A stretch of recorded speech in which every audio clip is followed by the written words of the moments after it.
the show last night.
UPL Finals here on Unified Live. I'm Camcom. Over there is Regdor. We haven't changed quite yet, Regdor. Tonight on your finals, your final best of 5. AOE Ginger Turmeric versus the Wild West Bandits. Ragnar, how are you doing tonight? How's this matchup looking tonight?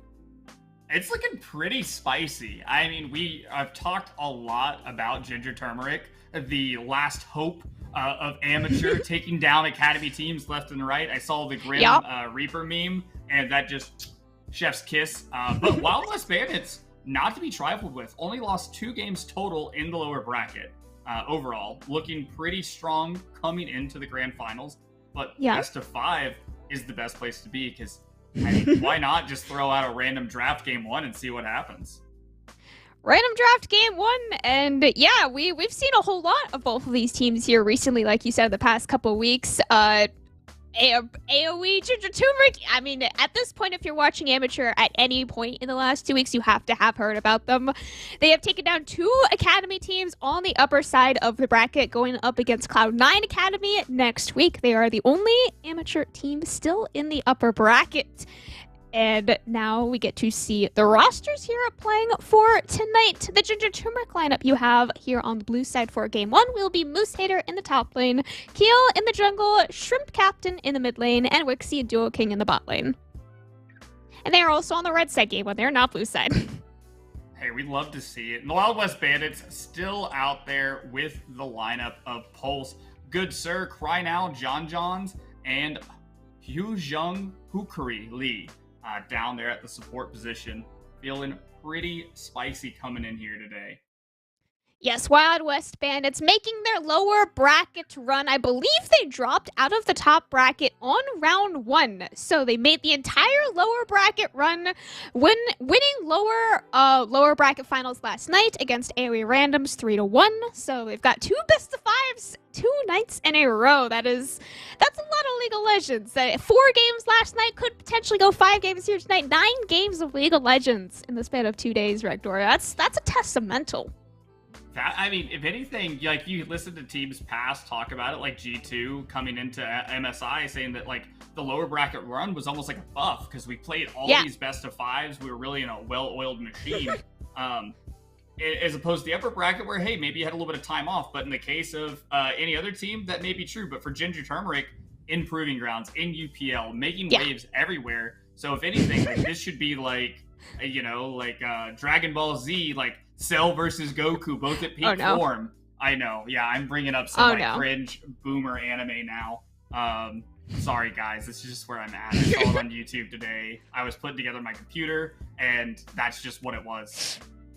No, the Rector, you are now kicked off the cast. Once again, I've already kicked you off the cast like 3 times tonight before the cast even started. Now we're going here again. I'm gonna cry.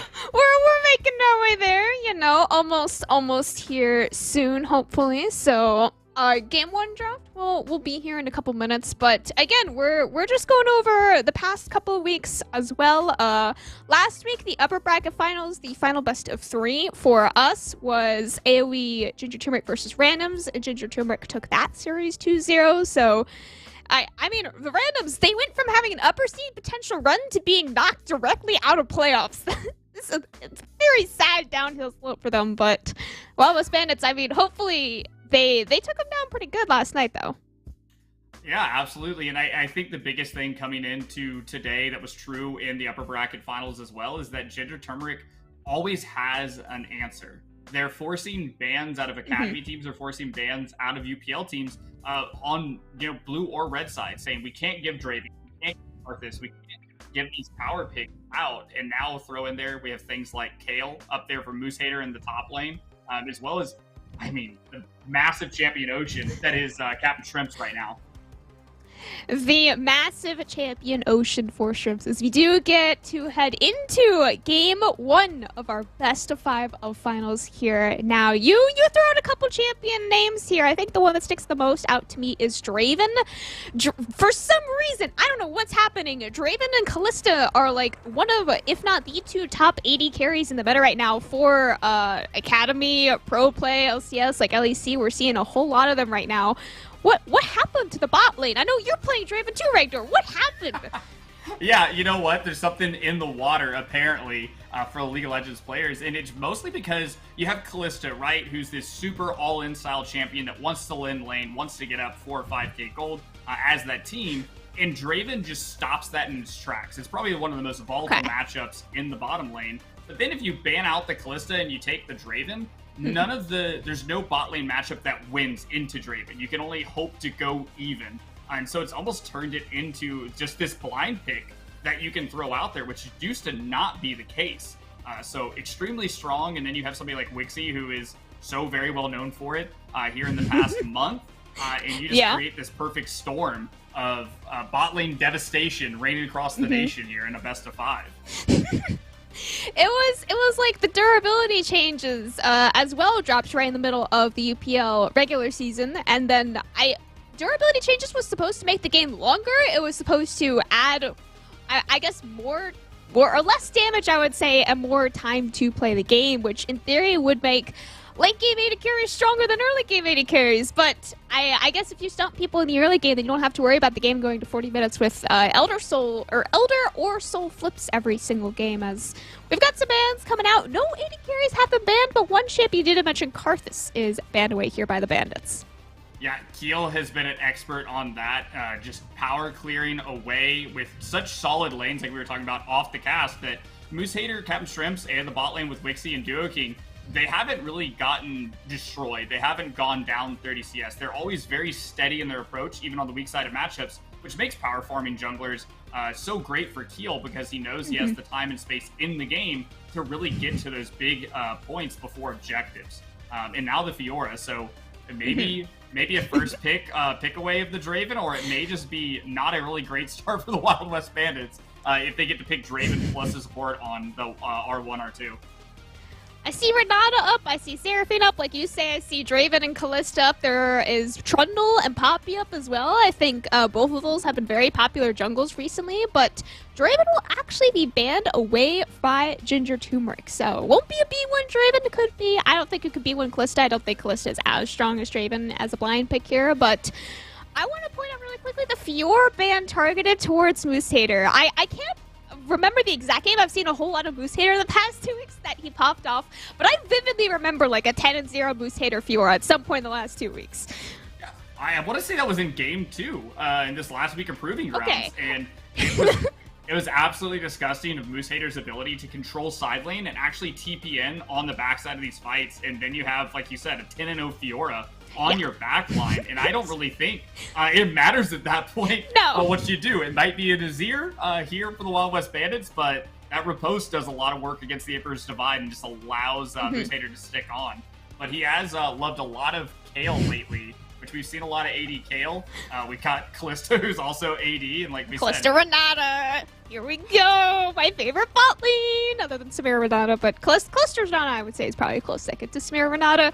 Azir blind pick B1, though, is not a champion I think I've ever seen blind picked B1. He has plenty of counter matchups in the mid lane, but 3-item Azir, something to always be very terrified of. I definitely think, like, he can go attack speed, he could go AP, he has all these different champion build paths that I think are some more viable than others, I think, but yeah, 3-item Azir is one to definitely watch out here from Cry Now. Yeah, and choosing such a big scaling option means that now there has to be some kind of proactivity elsewhere on the map. Azir is not the shove the wave level 3 and roam with your jungler and invade. It's just not going to happen. But Lulu, a champion that loves the color purple, and I hear Camcom may have used a lot to climb up the ranks in solo queue here. Pretty strong champion, and definitely looking to have that disengage there of the Renata Kalista. Disengage, hopefully. Lulu locked in here, I would think means that they're going for something like a Jinx or some other hyper carry. Sivir is definitely up there as well in the meta for AD carries. Maybe not as much of a hyper carry as something like a Jinx or a Zeri for Lulu, but you're not in this lane specifically against a Kalista Renata, right? You're not trying to match them in early game damage. You can talk about mid lane in a minute here. You're not going to out 2v2 Kalista Renata at any point in the lane, even at level 6 as a Lulu Sivir. You're trying to outscale them. You'll have way more wave control. You'll have the push in the lane as long as you're not dying to a 2v2, but you're going to outscale them. Again, it's all about scaling for the Bandits right now. They don't have an early game quite yet. I'm hoping that they drop some early game on B4, B5, but we're working our way there. Now, Regdor, what's going on mid lane? Mid lane is, I just laugh because it's like a classic handshake of, we're just going to play Quirky Azir. We're going to trade waves. We're going to vibe out. One of my really good friends, I always say he doesn't interact in the game as a mid laner until like 15 plus minutes. I'm seeing a whole lot of non-interactive champions for the most part. Maybe some spicy level 6, you know, a few patches back with Corky's packages getting offset against the dragon timers does kind of change a lot of those team plays you would look for with them. And as we enter the second round of bans, it's all junglers. Poppy, Udyr, and Belveth. It's Mana Ray Slappy Friend not allowed in the game, and it makes sense because this is what happens when you drop your jungler down to the second round of picks. You're gonna get pinched in these pools, and a lot of the premier picks are out now. As J4 just insta locked in on R4. That's the dangerous part of locking all 3 of the same roles for both the teams in the first round of bans, right? Is that means the final 2 roles get super duper pinched for both teams. I'm assuming that's Taliyah jungle. The Taliyah jungle is perfectly fine unless we're throwing Azir the jungle. That would be a little strange. But so Taliyah into Jarvan jungle, saving the R5 counter pick here for Moose Hater for Ginger Turmeric. But we need some early game. I still don't see early game. There's plenty of CC. There's plenty of team fight. There's even a little bit of split push with a Taliyah. But Aatrox, he can win some lanes. Yeah, the Darkin. Aurelia R5. Please. You know, I just have a feeling, I feel like Kayle is going to be here. Aurelia. Like, Corky Kayle is going to give you a lot of scaling that's going to make up for the Kalista. And AD Kayle, I put it out on Twitter. I need Perfect Aurelia game. I need a smart person to tell me why AD Kayle has become the meta. And more than like, oh, they do mixed damage. Okay, never mind. It's Skarl. Okay, I remember specifically Moose Hater played Kled in our upper finals bracket last week, right? I remember there being a Kled, and I went off on my tangent about how there's only 2 things you have to remember about Kled. The fact that he could drop tower aggro with his Skarl. I always forget that when he dives me. I'm like, we're gonna kill him now, and then he drops tower aggro, and then he lives, and it's like, I see. And then the other one is the anti-heal on his Q. Those are the only 2 things you have to remember. He hits you with the Q, he's gonna drop tower aggro. Yeah. It's one of my favorite ability names of Bear Trap on a Rope. Is just such a great thing in a world of fantasy. But this is a very strong topside 2v2 with the J4 and Kled because of the aforementioned aggro drop is that you can force a lot of tower dives early on. And Aatrox, while they are a champion that does a lot of healing and is very useful in team fights with a lot of that lifesteal, if he gets shut down early and Moose Hater can just have his way, he has the timers to roam the map and start affecting either the snowball lane on the bottom side for Ginger Turmeric or helping get this Corky accelerated into the game. It's a very mirrored game here. I agree, Ragdor, where the early game for Ginger Turmeric is on the bot side, and the early game for Wild West Bandits is on the top side. So it's which lane is going to get ahead, and then the mid laner, they're both going to scale, they're both going to hit 3 items eventually, and then that's going to be the colliding point of which early game side of the map got more ahead in the early game. And I want to do predictions here real quickly before we head on to Summoner's Rift. Ragdor, you go first in game 1. Who's winning game 1 here? It's the last hope of amateur. It is the Academy Slayers. It is the dream team of Ginger Turmeric. I thought you were gonna say Bandits. I was like, for sure he's gonna even say Bandits. No memes yet. We're gonna get there. Okay. All right, you're going with Ginger Turmeric. I mean, I see a Lulu. I had the poster of Lulu on my wall until I had to take it down yesterday because I'm moving. I'm gonna vote with the Lulu. We're going Bandits game 1 as we head on to Summoner's Rift now for your game 1 of your grand finals here for UPL. Yeah, and this is gonna be one of the most important points in this game is right meow is how Ginger Turmeric chooses to go out onto the map. Something that Kalista Renata loves to do is control the lane early on. And like you said, Lulu is great at disengage, is able to help kind of maneuver out of some of these fights. But if they have the ability to, get into the bush level 1, try to get a heavy trade onto this Sivir, and then force level 2, or blow some of these, summoner spells, this is going to make a huge difference. As we can already see that John's down there on the bottom side did get a ward, it looks like, in that middle bush, and it's going to reset to try to offset that. It is interesting that the AD carry was the one to get the Metal Ward Bush. Usually that's the support, and then the support is the one that recalls and gets an Oracle after that word, but either one definitely works. Also, something else important, or very important actually, to note about the Bandits comp, they have 3 teleports. That is only matched by 1 teleport for Ginger Turmeric. So that's going to be a whole lot of split pushing, most likely by Pulse, maybe Cry Now on the side lanes, and there's not a wait for Ginger Turmeric to really match it with only having 1 to 3 teleports. Yeah, that does really hurt the cross map. That's something we hear a lot about, is how you have these early on. If you have the teleports mid-game, you're always able to trade up because you have the ability just to bring more bodies to the fight, as they are going deep for this level 1. Oh no. Okay, it does look like YHL was actually leveling Q first on Lulu. It's called Whimsy, I think.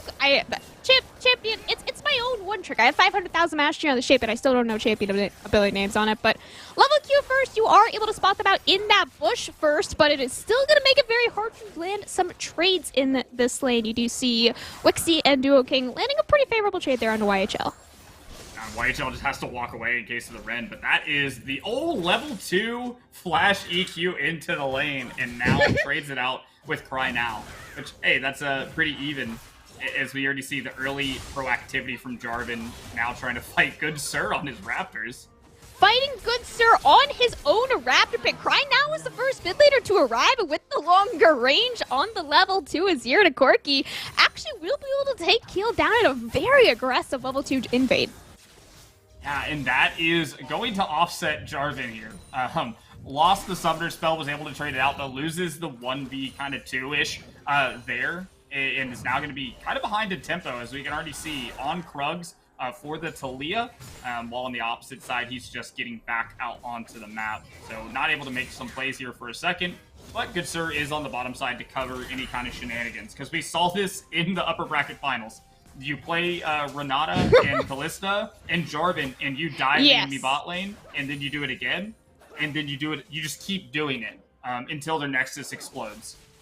Yeah, they played a almost identical, I'm remembering it now, right, comp to game 1 in their upper bracket finals, and Kalista came out of lane, Wixie came out of lane, what, 7-2, 8-2, something absolutely absurd on the Kalista, and it was just because of the constant dive. So already Wildless Bandits getting 1 kill in their favor to cancel out the dives for the first couple of minutes, but I'm assuming once Keel and the bot lane hits level 6, the Cataclysm into Renata on top of it, right, it's still going to be a very dangerous dive if YHL and Johns are not able to keep this wave under or out of their turret for as long as possible. Yeah, and you know, this is going to be an interesting thing, because there wasn't a Lulu last time. Lulu, a champion that is unassumingly just a champion you don't want to dive, especially once they have level 6, and they can just supersize somebody and create that knockup. Makes things a lot harder, as Duo King does land the handshake. YHL handshaked back into the Kalista. He landed that exhaust by a couple more seconds, but even with the flash and exhaust used, will not be able to live through the 2v2. There in the mid lane there as well. It does look like Shrimp was ganked by Good Sir, now 2-0 on the Talia to match the 1v1. Yeah, and this Talia is already making some of those early game proactivity that you need out of a jungler with a lot of setup. I'm super excited because it is the Dark Harvest build. We saw in the days of old, like the one-shot combo Talia jungles, where you just get, you know, QWE'd and you just go back to the fountain. And especially scary because Good Sir can really have setup in every lane just because they have that innate capability. Especially against Corki, you're just kind of forced to take damage. You really can't try to Valkyrie out of the combo. So really smart early game plan here to attack these scaling mid laners and try to get somebody ahead, as we can now see, even though with Good Sir's death, up 20-something CS. Back up here on the top lane, it's been a whole lot of fighting, but not a whole lot of kills here quite yet. Moose Hater looking to revive the Skarl, potentially looking for an even dive here onto Pulse. All the summoners are still up on the top side. Most importantly, the Ignite for Moose Hater. With the amount of 1v1s that he's been going for, that Ignite could definitely be turning into a kill here at some point in the next couple of minutes. But Pulse has been doing a very good job at, I don't even want to say weak side gaming. Good Sir's been around the map, but just surviving the 1v1, really, against Moose Hater. No, yeah, that's exactly what you want to do. You know, we see going for a very defensive build, already has the play to steel caps as well as the door and shield to say, I'm just going to sustain out in this lane with my kit, with my itemization, and just stay there and continue to collect farm. As long as I don't give a kill, I can be that team fight threat that my team needs in the mid game and more essentially be able to contest side lane control. Yeah. Because this is very much so going to be a game that's about not only team fighting, but how they play the map with these teleports to set up good plays. Good, sir. Another gank here in the mid lane. Kill slightly late to the counter gank, but no actual kill to be found. YHL rendered to death in the bot lane. I thought for sure he would be alright down there, but Red doing about 50% of the poor Lulu's HP will just kill him now. 1 kill for each of the members here for the bot lane. Here comes the dive for Keel, not even having the Cataclysm level 6 available here quite yet. Has to watch out for the spell shield, and not even gonna have the spell shield popped. Keel now on the board with his first kill of the game. Shrimp in the mid lane though, not having a good time against the 1v1 against Good Sir. Now 3-0 on the Talia. And now the game plan for Ginger Turmeric coming online. Push, dive, kill, repeat. Get Wixie up so we can get, kind of out of this early game with a favorable advantage in gold. Right now, just around that 1,000 point, but can balloon out very quickly with no flash on your ADC. John is in a scary place. Also doesn't have the TP, so is going to be down in farm, at least losing some to the tower there as they go on to this next reset. But on the opposite side, Good Sir is got the name of the game, and it is the Corki. Keep the Corki dying over and over again. Cannot use the Valkyrie to kind of escape these situations. Is doing a great job in CSing. Bought the early Hex Drinker for the laning phase as well. But if Good Sir continues on this path so far of, 3 kills in 7 minutes, that exponentially could be a very fed Talia that you're going to have to try to deal with around objectives. Yeah, absolutely. Good Sir and Shrimp being probably, I would say, the insurance policies for both of their teams, right? So Good Sir knowing that Shrimp by far and away is going to outscale the rest of his team on Ginger Turmeric. He's just trying to keep him out of the game for as long as possible. He's not keeping the CS down. Like you said, Rigdor, he does still have what would be the most CS in the game if he didn't die twice. He's almost tying Wixie in the bot lane, right? Tying an 80 carry as a mid laner is quite hard to do, especially when you are 2 more deaths than them. Weaver's Wool coming in, trying to steal away this first Rift Shield from Ginger Turmeric. Will be secured by Keel, but giving his life over to Pulse will make the top lane matchup much harder now for Moose Hater. Yeah, the World Ender, as it would be called, did end Keel's world, but not before he got the Eye of the Herald, so that's also 200 extra local gold in his pocket, which we love to see. Kind of playing the economy game. I don't know if the overall gold value of the Eye of the Herald plus the local gold equals out to a kill, but maybe it's right around there. Oh my gosh, the bot lane. Look at this bot lane tower. Oh no, John Stuns and YHL, they're just not allowed to play bot lane. There's the handshake into Renata ult as well. YHL is able to flash over the Good Sir, brought down to the bot lane. Dual King Wixie could be pushed a little bit too far here, fighting in beneath the 2 outer turrets in the bot lane, and by some miracle are still alive. Wixie ulting forward there with Dual King flash underneath the second tower. And they're still dead. Could have potentially been a double kill there for Wixie. 1 kill secured by Keel. He falls to the turret, but that's the only thing that kills him. It is an execute. Ginger Turmeric refusing to play conventional League of Legends, fighting between a tier 1 and a tier 2. Regardless, that was a 2v3, and Wixie and Duo King refusing to back down. I love to see it, and as you can see, that's 5 turret plates in Ginger Turmeric's pocket, in Wixie's pocket here. That is a very scary AD carry to have at 10 minutes into the game. And that is without the Rift Herald being dropped on bot side. You see in Keel's inventory still holding on to the Rift Herald. That was entirely just based off bot pressure and having wave crowd constantly.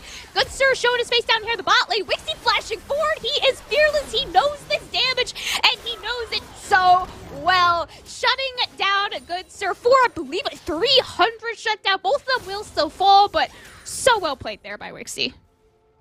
Wixie knows no fear. He goes back. It was sitting on a Noon Quiver in tier 2 boots, I believe. Yeah, look at this. 6k gold. As compared to almost 4. They almost have a 2k gold lead on the ADC And it just gets a little bit crazier as you look at the other positions. Don't look at the poor supports. They're a little bit in poverty in League of Legends. So this means we get a neutral objective, we take the tier 1 bot side, and now as you can already see, the lane swaps coming into effect. Take the Kled, throw him down into the bot lane, and see if we can farm a few more plates, as we do have another few minutes for this bot lane to get even scarier off the free econ on the map. This might be the first game I've ever seen, right, Dora, where they took the bot lane outer turret before they took the first dragon. I don't think I've ever seen that before. It's going to slow down the tempo of the game, I would say, a little bit, just because that means that Dragon Soul is going to be coming much later and won't be as big of a win con as it would have been had it been 2 or even 3 minutes before that they took the first dragon. But like you said, they moved Wixie and Duo King up to the top lane, give them even more plates. They already have 5 plates between them. The only way to get more plates is to just go to another lane. YHL run into almost death from full HP. This lane is unplayable for Silver Lulu.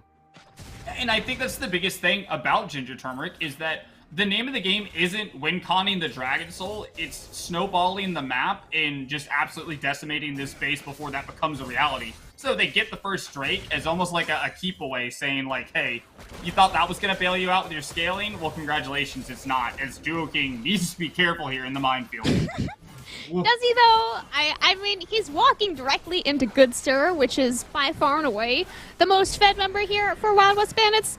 Even Good Sir only does, what, 25% of the HP here of Duo King. Will be going in with the Weaver's Wall, but the tower is already gone. Peel not going to have that flash available, or the Cataclysm trying to run away, but crying out, landing the flash ult onto Wixie, but pulling Wixie into the rest of his team. Is that really what you want to do? He almost takes down 4 members, will only be able to take down 1. Duo King, will he live? He has double buffs. He does not have flash available. He drops the ignite, but will still fall. 1 more kill in the favor of Cry Now, and I think 1 more kill for Kutzer as well.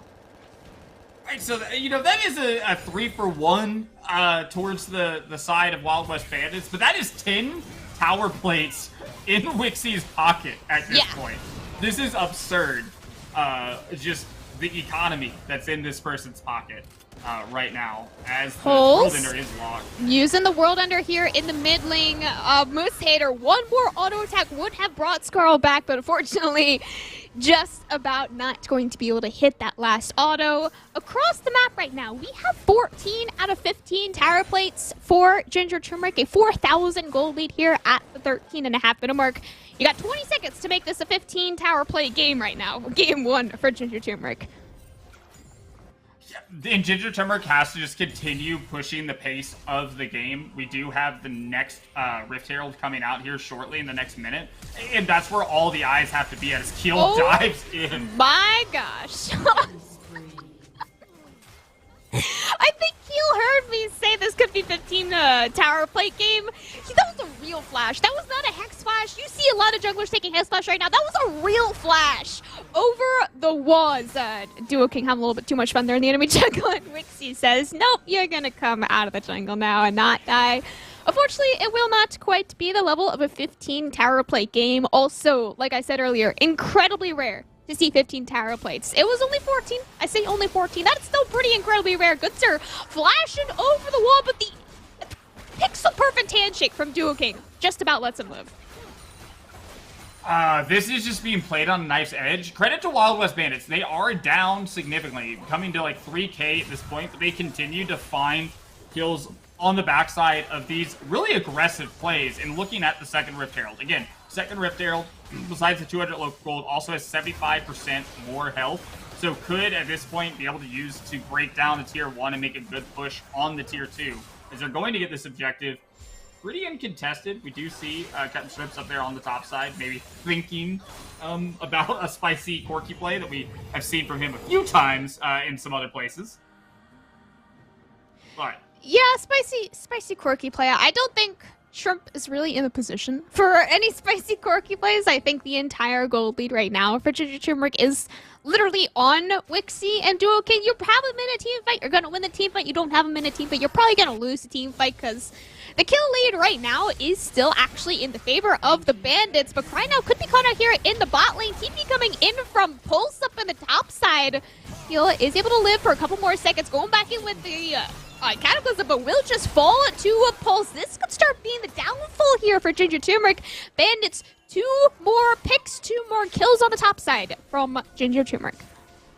Yeah, they have all their mythic items online for Wild West Bandits, a pretty significant breakpoint for them to be at. Most of the champions are strong and able to do a lot here, and Keel just overly aggressive, and that's where those TPs that you talked about earlier come into effect. You can't just get a 1v1, maybe a 1v2. It's always going to get matched here as they look to start up this Hextech trade.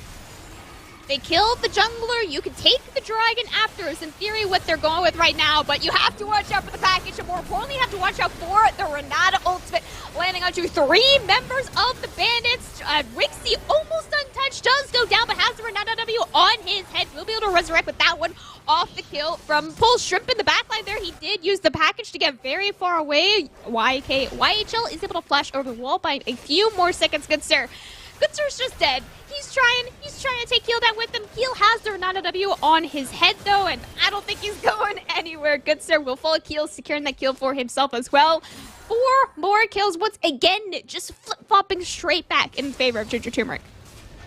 Pulse was on Wixie the entire fight and was not able to kill them. Yes, they did have the bailout, did get bailed out of the situation there, but still, nonetheless, this Kalista is so pushed forward right now that it is nay impossible with Duo King by their side to actually be killed right now. So it's at the point where they're looking here in 2.5 minutes. Baron comes online. Let's just take it and push this game towards the close. Let's start taking out these tier 2 towers and start really pushing towards the Nexus. That has to be the name of the game for Ginger Turmeric. Regdor saying we've been in this game 17 minutes too long already. We gotta end the game here now. We gotta go to bed early. Tonight's an early night. No. This is not going to be a quick game here, Regdor. We're not going slow here tonight. We might have over 1 kill a minute already. We have what, 25 kills at 18 minutes. That's way more than 1 kill a minute. I have quick maths, I guess. I don't know, but we're gonna slow down here, I think. We're about to start hitting the 2 item power spikes between the mid laners and draft. I said it was 3 items, really both of them. That is the true power spikes. Good sir. Just about able to walk it out of that one, I think. Mosader looking for a 1v1 onto Good Sir, not actually able to find it. I think Good Sir actually walked underneath the turret to run away from that one, but he lived, so. It works out, but like that's the whole point of this. You know, I call it the pumpkin draft. At a certain point in this game, everybody might have some different feelings on it, but near about 10 minutes, around that 30-minute mark, Kalista turns into a pumpkin. That's just the name of the game. It's really going to be on Captain Shrimps and Duo King, or Moose Hater, to kind of carry it from that point forward.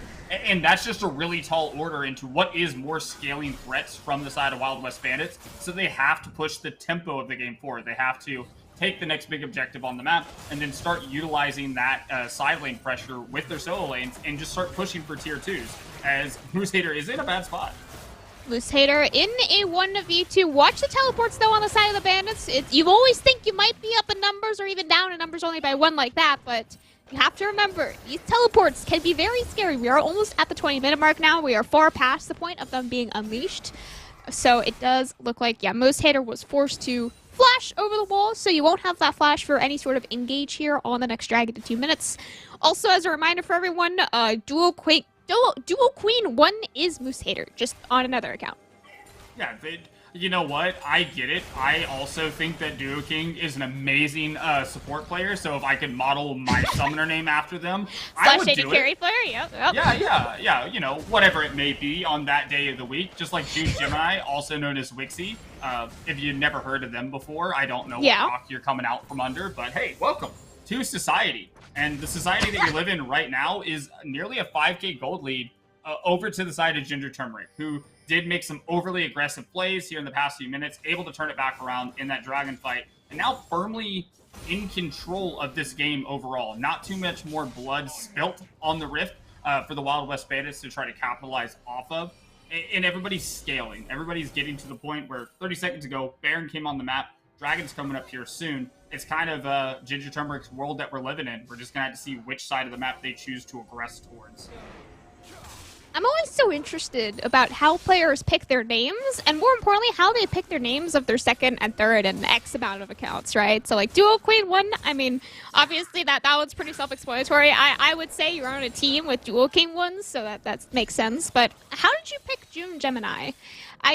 Is Wixie's birthday in June and they're Gemini? Like I'm thinking like how I don't even know if Gemini is the June month. Like couldn't tell you anything about that, but I'm curious. You know, I just took my first name and turned it around, as they're going to look to try to turn around this fight. Turn around this fight around the Baron. Good sir going over the wall with the ultimate, but will just be one-shot by Ginger Turmeric, and now with the 0 in the backline. But are they really in the backline? Well, with Bandits walking straight into the pit, only to put themselves in the pit of death. Triple kill, 4 kill. Out of nowhere, Ginger Turmeric a 5-for-0 ace plus the Baron, just out of vision then. This is what you call Drag Race League of Legends. Push the gas and do not let off. Yes, you're going to give up some kills underneath a tier 1, but you're going to take 14 tower plates. You're going to have a 5-2 Callista. You are going to break an inhibitor at 22 minutes into the game. This is how you play the composition, and Ginger Turmeric are taking it to just another level with that last team fight. It's one thing to have a 3-kill lead. It's another thing to have an 11,000 gold lead. Like, the kill lead means almost nothing anymore. The kill lead was in the favor of the Bandits right before that team fight. You saw just about how well that went for them. 11,000 gold lead at 22 minutes is absolutely insane from Ginger Turmeric. And again, most of that is from the tower plates that they got in the early game. 14 tower plates adds up to a whole lot for essentially just the bot lane for Ginger Turmeric, right? Like, the majority of this gold is still between Wixie and Duo King. Keel getting the triple kill in that last team fight does transition a little bit more of the lead onto him, but the pumpkin comp, you gotta put the gold on the person that's not the pumpkin, and in about 10 minutes here, that is gonna be shrimp. And again, that's if the game's allowed to go 10 more minutes. 5v5, we just watched it. 5 kills, Ginger Turmeric, 0 kills to Wild West Bandits, who are just using the max efficiency as they can out of this Baron buff, taking down another inner tier 2 tower. That's more gold in their pocket, shoving these waves in, and you got to think that it's going to be on kind of the back of Crying Owl and Good Sir to find the right engage and pull the trigger with the Emperor's Divide, as Ginger Turmeric just pulls instead. Going straight in there with the package onto YKL, and he is just simply dead. You see John Stones as well, the flash plus rend there from Wixie. Does secure a double kill for his support, Duo King there, and 4 more members just instantly blown up. There's not even time to talk about their deaths. They're just dead. The inhibitors also dead. The Nexus turrets are just dead. Everyone's dying, and just like that, Ginger Turmeric will pick up game 1 of their grand finals best of 5. Hey, it's like Ricky Bobby said, if you're not first, you're last. And right now, Ginger Turmeric in the lead, 1-0. Just absolutely, you know, I'm a little bit of a WWE fan. There was this thing that Brock Lesnar would say where it's just, you know, eat, sleep, suplex, repeat. Well, the name of the game was just dive the enemy bot lane, fight in between their tier 1 and tier 2 repetitively. So illegal. Not let them play the game. And then just the team fighting prowess of Ginger Turmeric around these objectives, saying, nay, you will not pass go, you will not scale into this game, and we're just going to close this one out early. We got plans later on. I kept talking about how it could have been a 15 tower play game for Ginger Turmeric. What they did get 15 of was a 15,000 gold lead at the end of that game. Thank you, Hyper. I knew you would like that. A 15,000 gold lead, 14 tower plates, an absolute insane early game from AOE Ginger Turmeric, and our game 1 of our best of 5. This is only game 1 though, Rector. We got at least 2 more games here tonight, so we will be going to a short break as we head into draft for game 2.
Hello, everyone. Welcome back to game number 2 here tonight on the UPL Grand Finals. Once again, I'm Kimcom. Over there is Regdor. AOE Changer Turmeric 1-0 in their Grand Finals best of 5, ending their game before, I believe, 30 minutes. I think it was somewhere between 25 and 30 minutes. I didn't quite catch the end game timer. What I did catch was their 15,000 gold lead that they ended off of game 1 here, Regdor. What's your plan for game 2 if you're the Bandits? How are you coming back from a 15,000 gold lead in game 1? Well, you know, I always say imitation is the biggest form of flattery. So if I was the Wild West Bandits, I would, number 1, I would get Callista. Okay. Number 2, I would have a really good support alongside of it and a proactive jungler. And I would go to the bottom side of the map, and I would do this thing where I crash the wave, and then I dive them. And then I eat, I sleep, I dive, I repeat. And this is the name of the game. Take Wixie and put them in a box. And that box says you don't get to play League of Legends. I think is your best game plan, because none of the lanes went especially bad for Wild West Bandits, except for the Apocalypse that was the bottom side of the map. Yeah, I agree. I think the champ select in general didn't feel like a bad thing. Like, they play to their comp identity really well. I think their comp identity into AOE into Turmeric's comp wasn't that bad either, right? Like, champ select seemed to go pretty well from both teams. And then apocalyptic things happened in the bot lane. There was a 10 plate Callista coming out of laning phase. And it does look like the Bandits selected red side here. My brain is blue side still for game 2. So, red side, I would say much more contested right now because of the amount of champions that can be B1'd.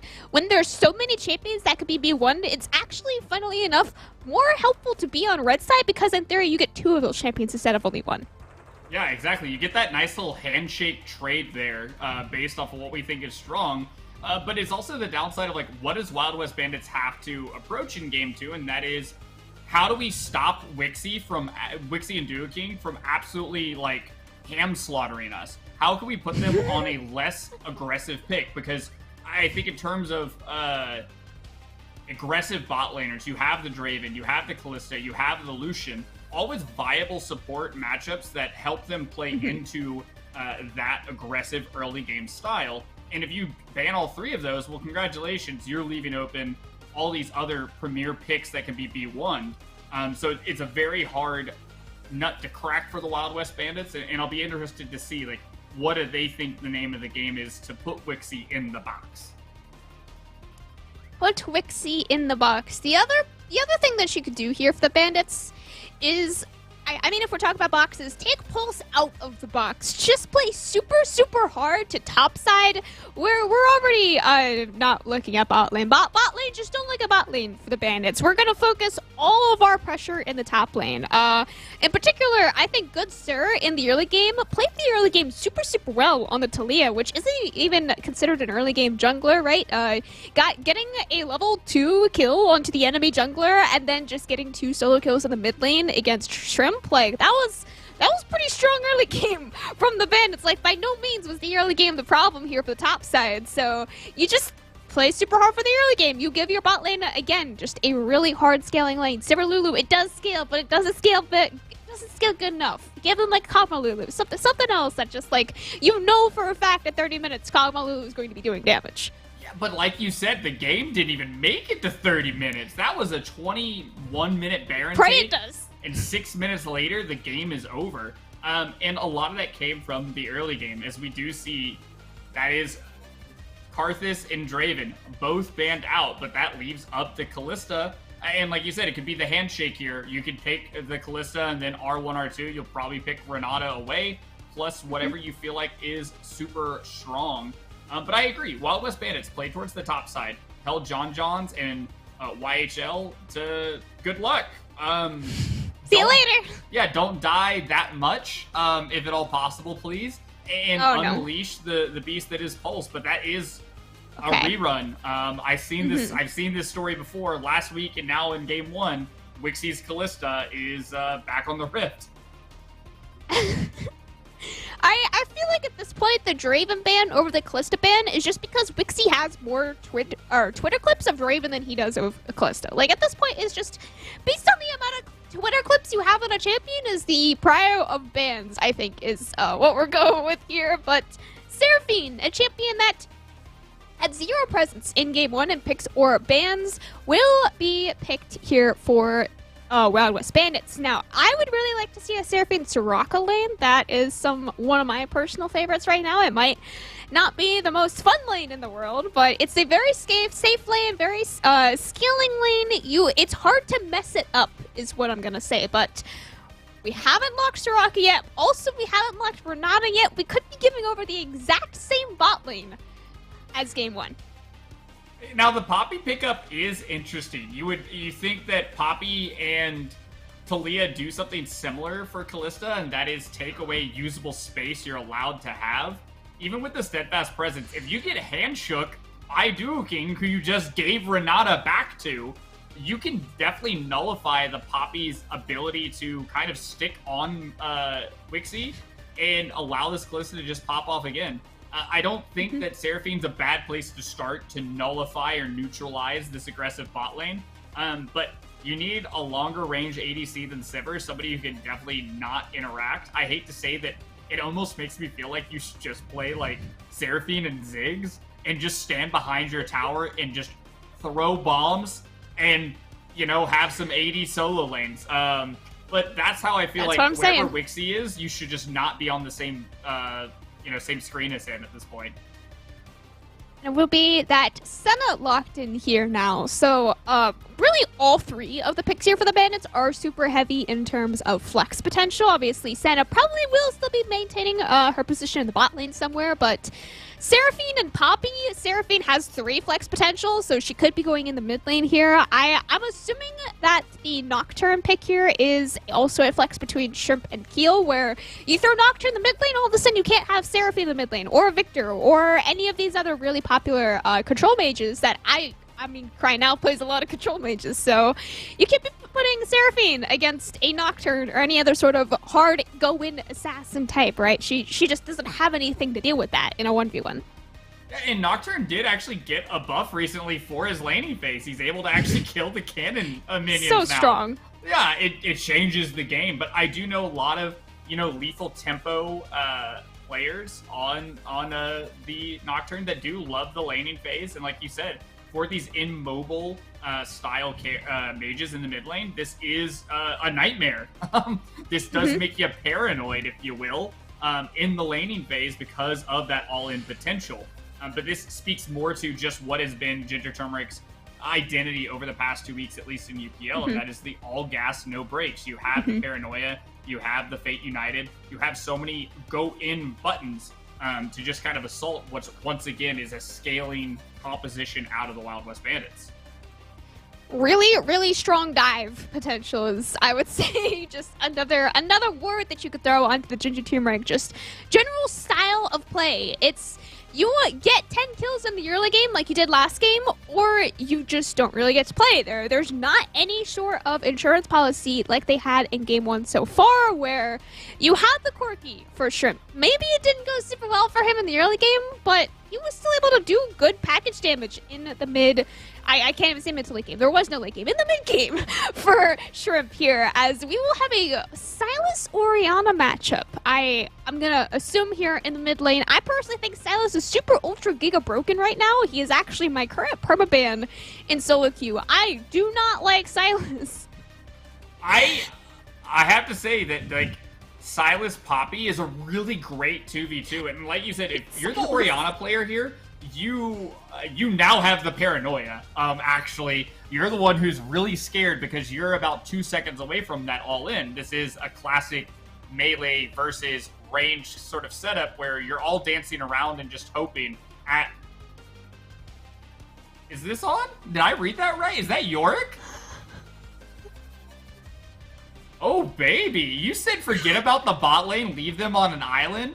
Yorick loves this. Yorick loves the idea of just being played for in the early game and absolutely demolishing towers in the mid game.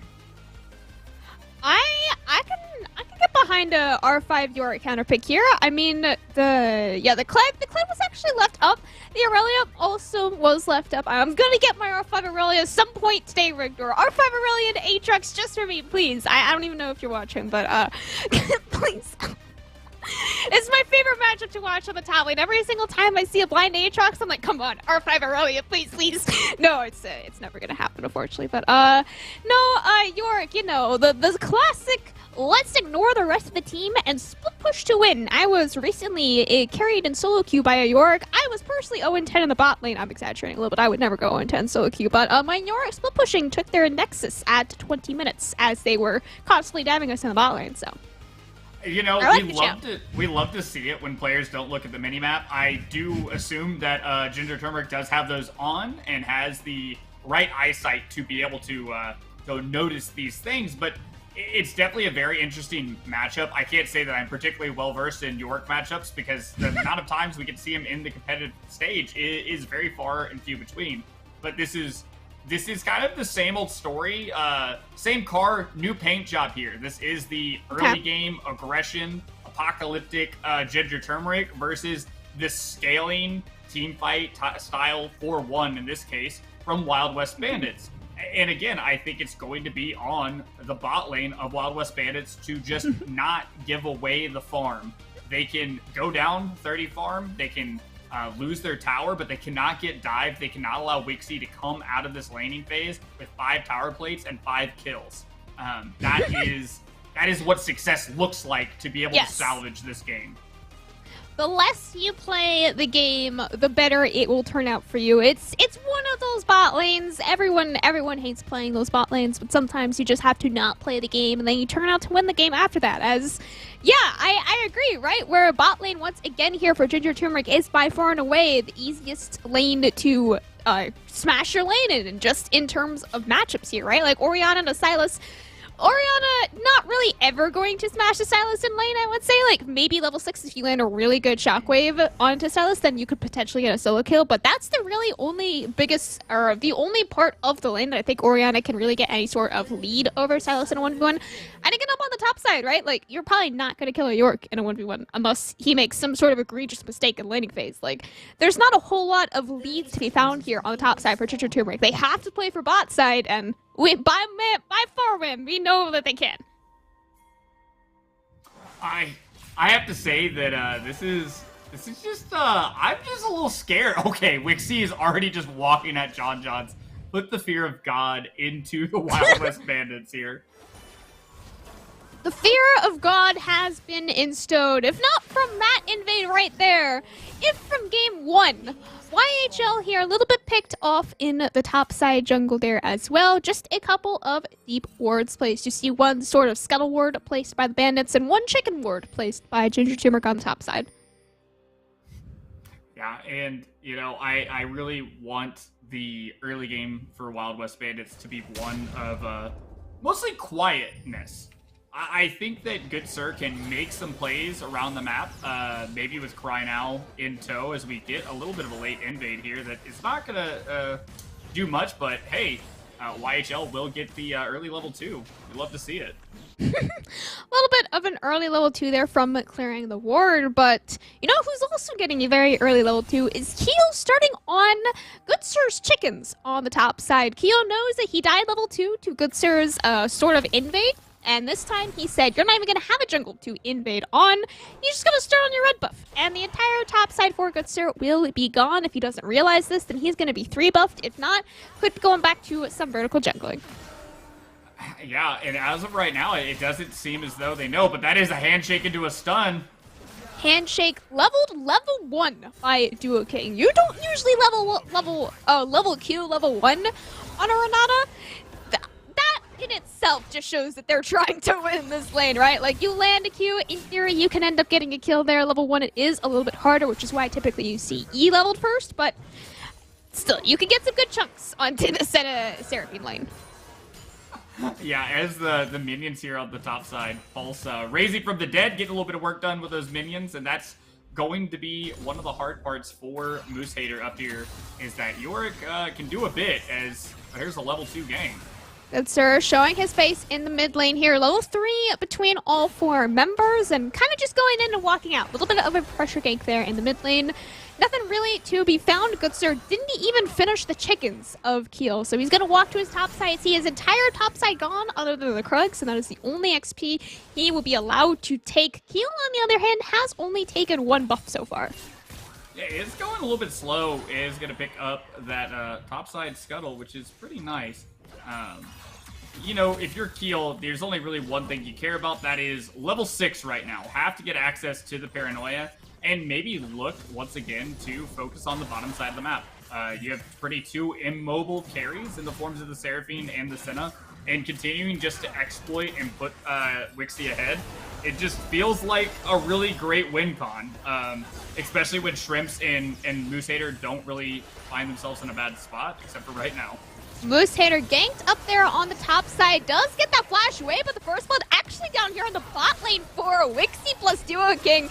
Diving level 2 without even the help of a jungler. Double kill at 4 minutes for Wixie. TP will be coming back in here for Johns, but I mean, there's not even a way for him to collect here anymore. Yeah, so early game plan for Wild West Bandits right now going a bit awry as Wixie does get taken down though by Johns. We love to see it. The passive auto attack will get that shut down. 150 gold for Johns. Really nice passive E connecting there from Johns as well for a return double kill on the bot lane. I think that's more kills than Johns had in all of last game. Yeah, you know, I'm going to say I think that's true. If it's not, we can make it that way. Nobody go back and check the tapes.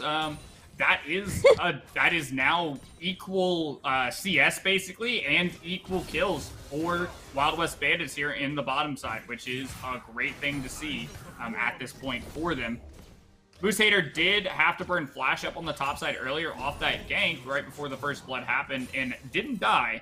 So everything in the grand scheme of things, as you can see, just 400 gold difference. That's just a little bit of CS. In a much quieter early game. I say that as it's been really a kill a minute.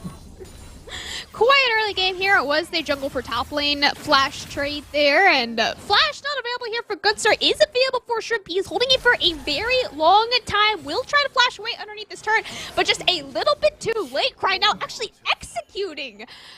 Very unfortunate there for him, but I mean, an execute is better than a kill for Ginger Turmeric. 1-0 in the favor of the Bandits.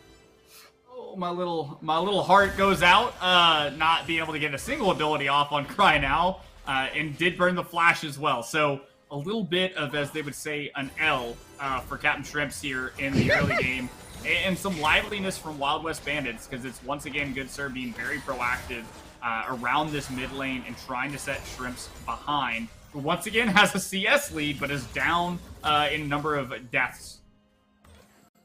Down in kills. Yeah, yes. That's what Shrimp is down. I don't know, man. They had the same amount of deaths. Just ignore what happened to Cry now. Good Sir showing his face down here in the bot lane, but with his bot lanes already being at about 50% of his HP makes his gank a lot harder, but you just tunnel onto Wixie. He can't get out of the knockback. He will just fall. That kill going over to YHL as well. So a little bit of extra scaling damage for the Bandits bot lane. Duo King face checking Cry now. Cry now having that level 6 available. Only able to land onto 1 member, and that being looked like himself, funnily enough, will fall in return. Trip now on the board with 1 kill with his jungler here as well. YHL, he's trying to run, but he does not have flash. He has a little bit of healing there from Johns, but will not be enough kill. 2 kills now on the board for him. AOE back on the board.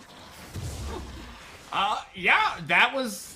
We're getting somewhere. That's the least I could say here. Is a much more lively game for Wild West Bandits. Good Sir recognizing we've got an opportunity, we've got a chance down here on the bottom side of the map. Let's try to play for Johns and YHL and get them in a pretty good spot, as that's just gonna get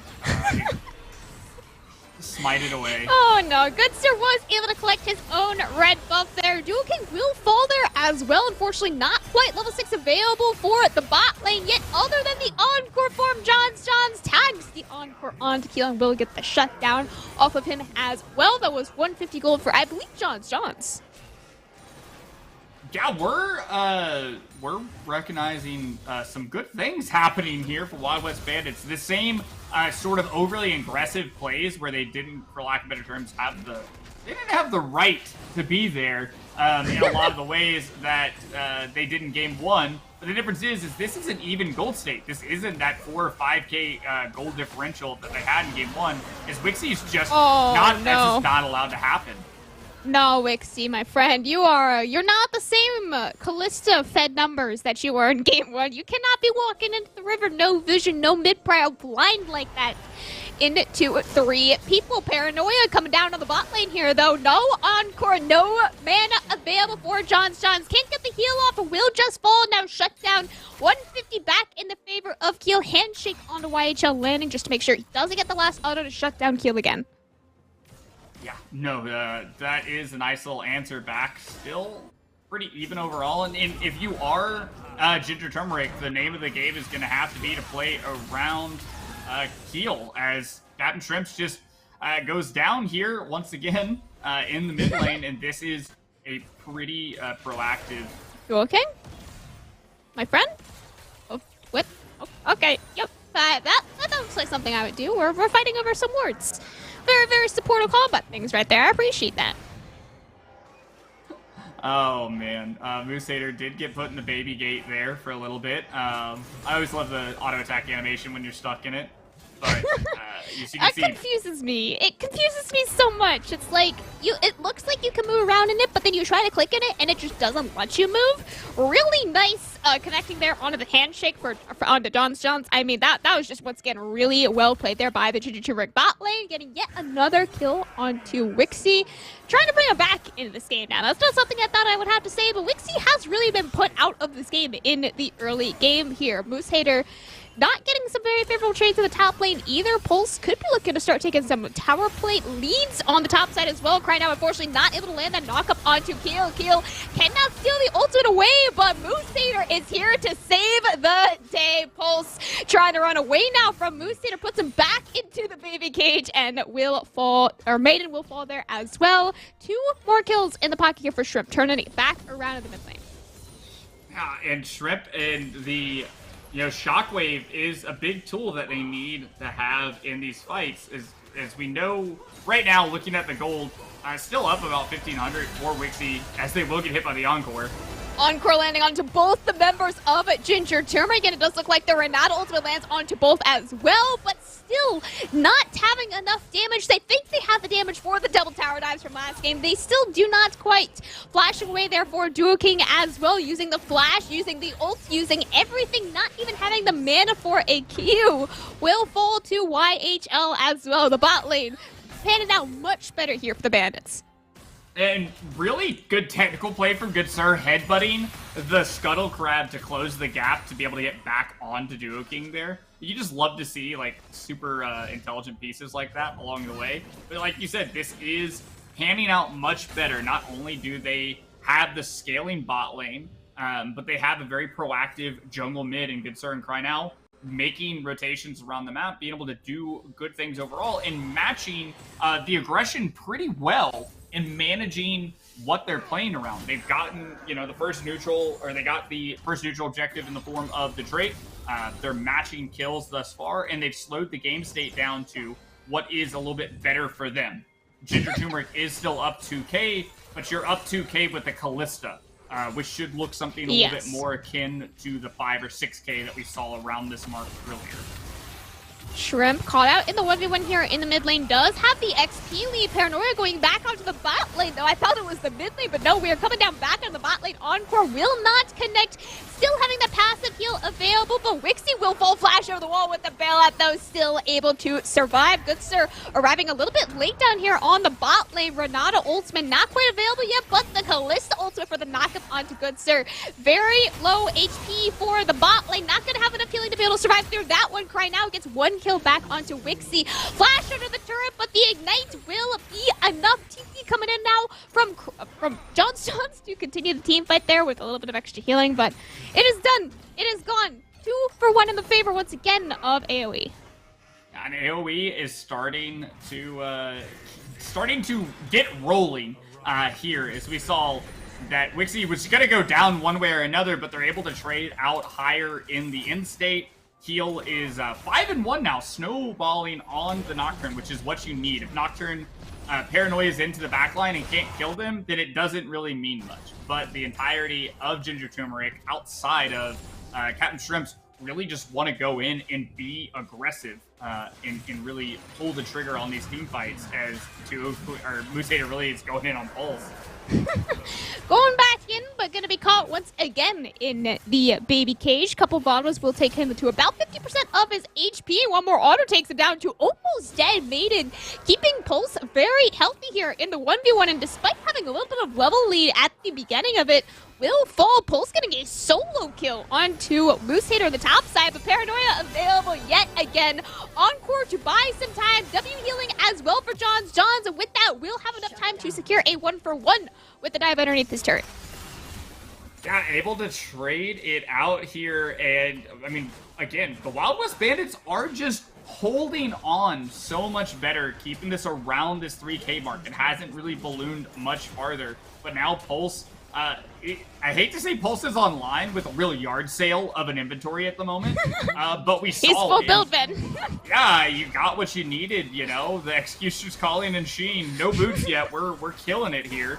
But we'll take the topside tower. Got the solo kill onto Moose Hater earlier on. And if you cannot stop York in the 1v1, well then, congratulations. You're going to be stuck babysitting 2 or 3 people for the rest of the day. Or for the rest of the game, rather.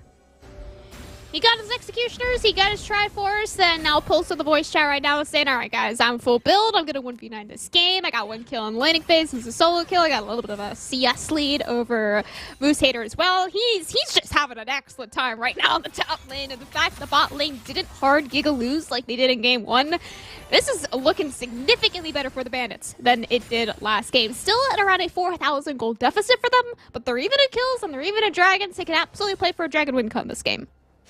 No, that is absolutely the case. The Soul is looking pretty great overall. We at least looks like it's going to be Infernal. Infernal, pretty poggers, especially on champions like Silas and Senna, and even Seraphine. Like really kind of like that extra little bit of burst damage here. But if you're Ginger Turmeric, you don't have the same control of the game.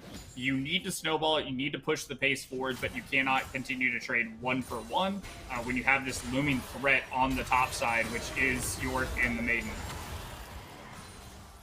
Yeah, the Yorick is really going to be the... I always say insurance policy, right? But it's not really that much of insurance. It's more of like a... You know he's going to take turrets. It's more of just a matter of time and of how long he has to take those turrets, right? So he's gotten 1 so far on the top side, moving him down onto the bot lane here with Good Sir to take at least 1 back down here. Paranoia popped here by Keel, stealing it away for Cry Now for himself. Could be looking almost re-engaged just back onto Keel, but the bot lane has arrived from Ginger Turmeric. They might not be ahead as last game, but you still cannot really 2v2 them super easily. Encore lands onto 2 Cry Now. Still trying to run away. They don't have a lot of damage, but the flash over the wall from Good Sir, absolutely huge. Just demolishing all 3 members of Ginger Turmeric, and a double kill coming out for Cry Now. Ginger Turmeric, they tried the Gambit, and they are starting to fail. Now only a 2k gold differential as Moose Hater gets stopped there by the headbutt into the wall of Good Sir. And a lot of this is around not only Cry Now, but additionally, now, as we can see with Pulse, like, who can stop this man? You know, he is half health, but absolutely, his little buddy's just kind of munched on Captain Shrimps here, who's going to have to take a reset, and it's just pushing side lane repetitively. Doesn't need to go to the team. The AOE from the Dawning Shadow, as well as the Encore, is providing so much room for Cry Now to get in there and just do what Silas does best, and that's just sustain damage. And it's looking kind of hard for Ginger Turmeric's composition to do anything about it until you can maybe get Moose Hater in there alongside Keel. Shrimp is also building pretty much exclusively to match Pulse in these side lanes. Pretty interestingly enough, he has the Shadow Flame and the Leandra is completed now. He didn't have Shadow Flame completed before that little kind of micro 1v1 that they had underneath the turret right there. So Shadow Flame going into the 1v1 against Pulse as well is just gonna give him that much damage. Like, Leandra is against the rest of the team here for Bandits, not gonna be as helpful as it will be against Pulse, and obviously Goodsir as well, who he's expecting to be matching in these side lanes here. One more turret picked up for Ginger Turmeric. That is the final outer turret for them to collect. Pulse trying to match on the other side of the map here. I think he probably will be able to do it, but might give his life for it. Potentially. Nope, he won't. He's never gonna die. Never mind. Yeah, I was gonna say, I don't know that that's the thing that he's gonna do right now in terms of dying. Is building towards the Hull Breaker, I do believe, with that phase in the inventory. Which is kind of the status quo. York just stay in side lane, 1v1 whoever approaches and take towers. York's kind of like Shelly, just wants to take towers and dance, I think.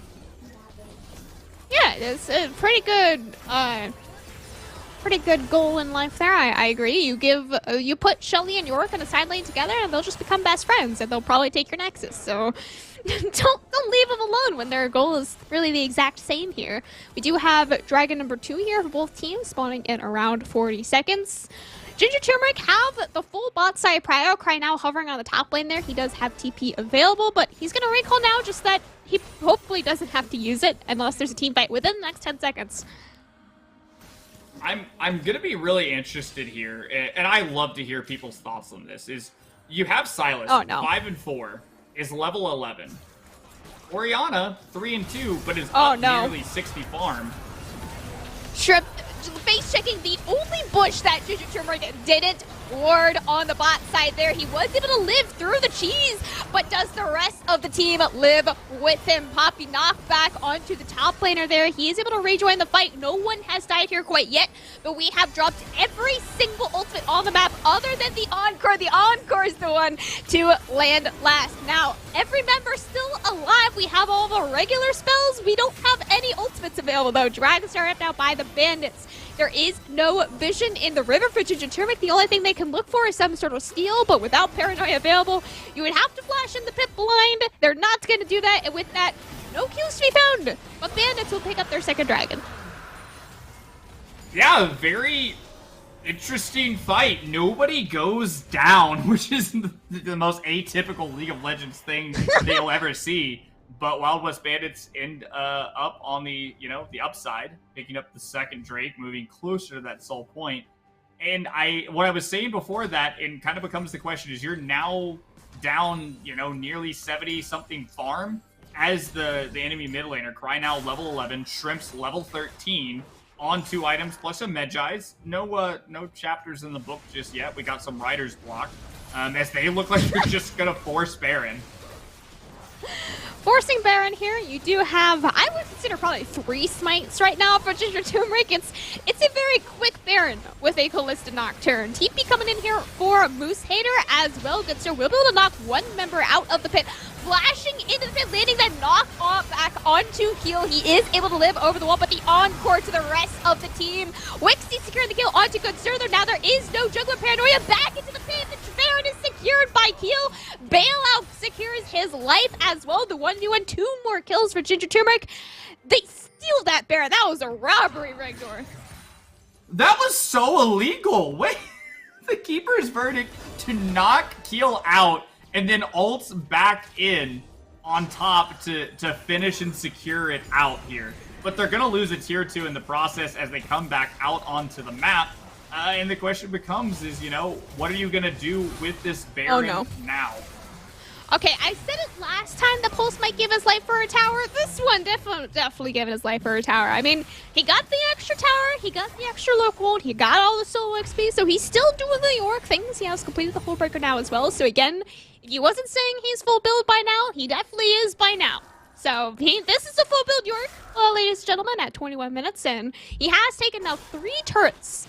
All 3 turrets that Bandits have taken have been 100% of the damage from Pulse.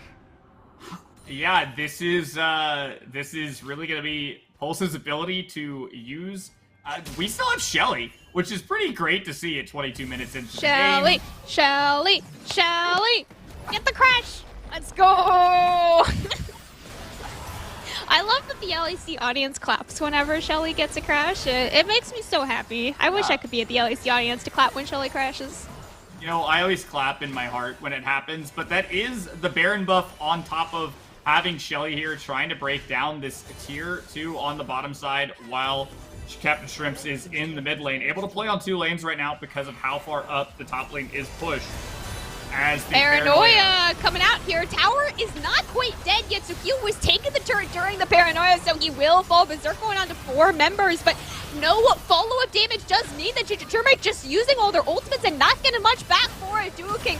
About to fall here, does not have the W available to keep himself alive. Instead, dropping that onto Moose Hater, who will be able to get the W off, but does not get the revive off. Double kill now coming out for Johns. The rest of Turmeric just not there in the team fight. Their 2 highest damage members just arriving far too late. They still have the Baron between the 2 of them.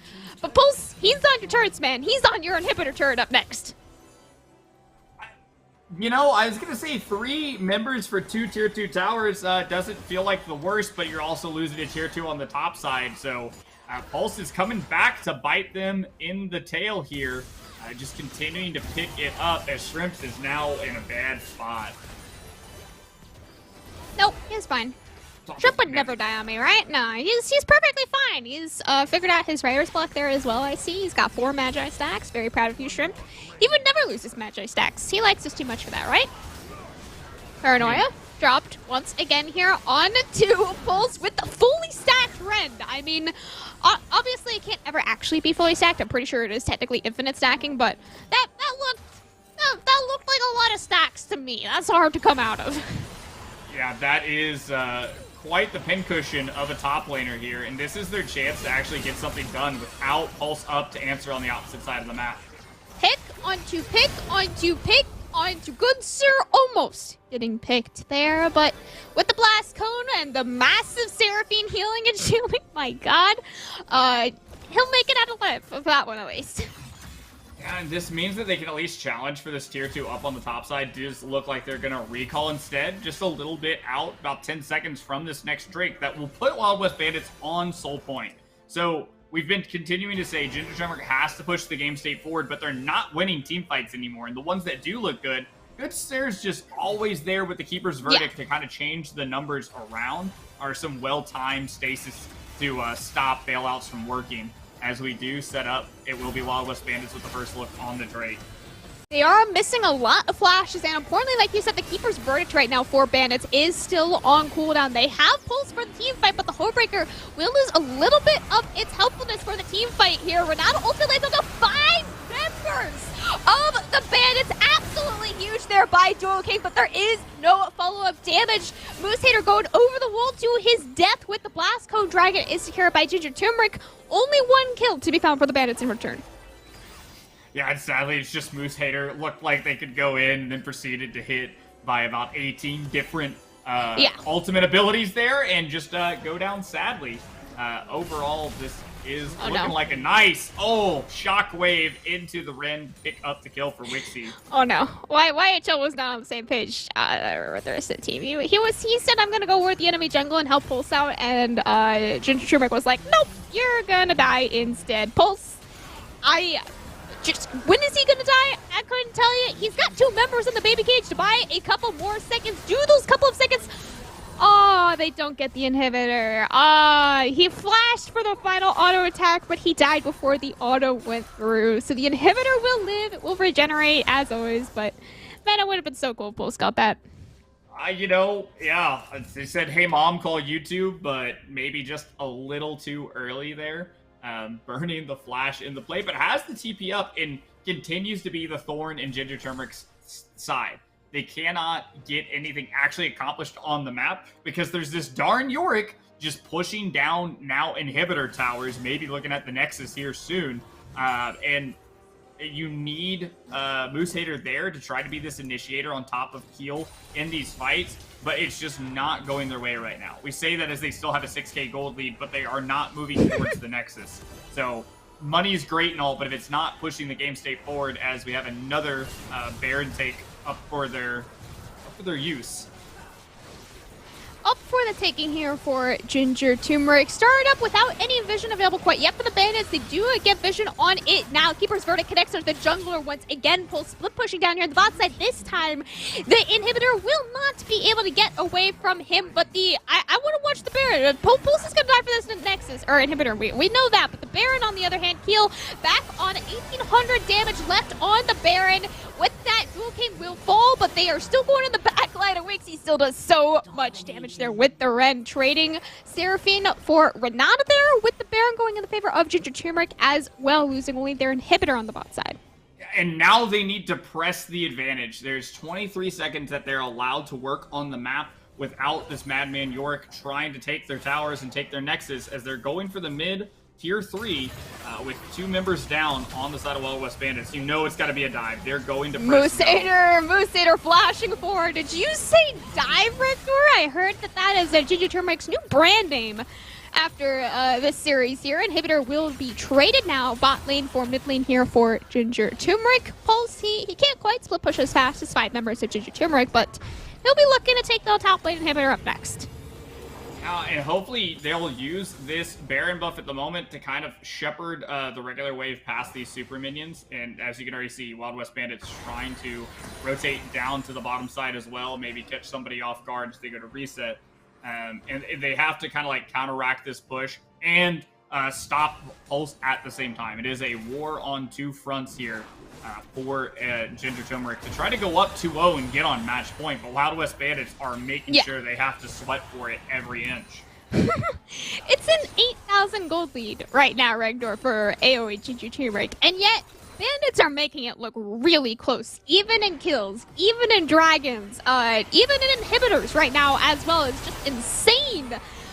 3 ultimates dropped for Duo King. Is that really worth? That is yet to be determined, but the shutdown 700 gold onto Wixie will, I would say, absolutely be worth. 1 kill found on the top side there onto Pulse, 1 for 2, but one of those 2 being the highest damage member of your team right now for Ginger Turmeric will be quite important here. 3 members down now for Ginger Turmeric for the next roughly 45 seconds. Bandits, they get free roam on the map now. Yeah, the only thing is, you know, you've got the Drake in 30 seconds. Enemy jungler is alive. Everybody will be up minus your top laner. So maybe you can stall this out a bit if you're Ginger Turmeric. This is the 5th Drake of the game, and it's not an Elder. So that has something to say here. The game is approaching this 31-minute mark, almost full build for the more fed members, specifically Wixie, as well as... Captain Shrimp's looking at, you know, buying some elixirs here soon. And becomes the question of how much more time does Ginger Turmeric have that they're allowed to play League of Legends and not just outshone by Wild West Bandits' opposition.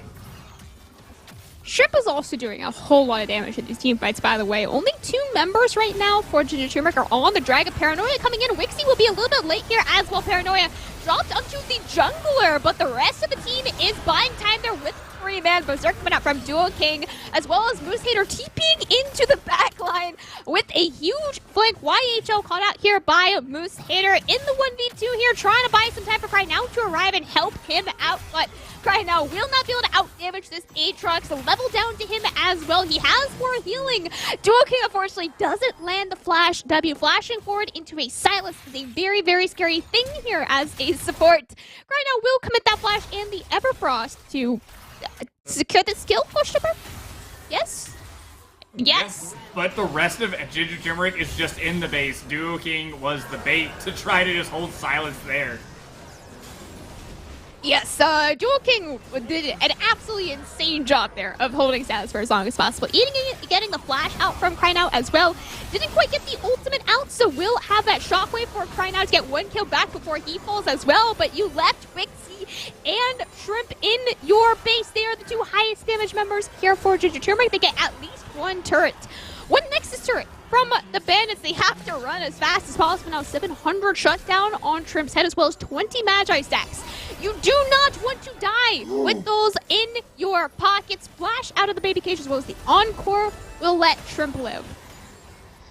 And this is now just on a knife's edge. Whoever is able to get the next decisive team fight has the opening to just take the enemy base that is an exposed inhibitor as well as one broken on the side of AOE Ginger Turmeric versus only having one Nexus Tower for the side of Wild West Bandits. It's just so close for the game to be over with no neutral objectives up for the next minute and 15 seconds. You got to think, hey, let's try to get our wave state set. Let's try to make this play around this Baron, which is very likely going to end the game. Baron up here, again, like you say, in 60 seconds. That's a scary one. We're not really going to get to a soul, I don't think. We're probably going to get AOE getting the next dragon, and then we're going to get another dragon fight after that in 5 minutes. So we're probably going to see another 10 minutes before we see an Infernal Soul, but Baron up here very shortly.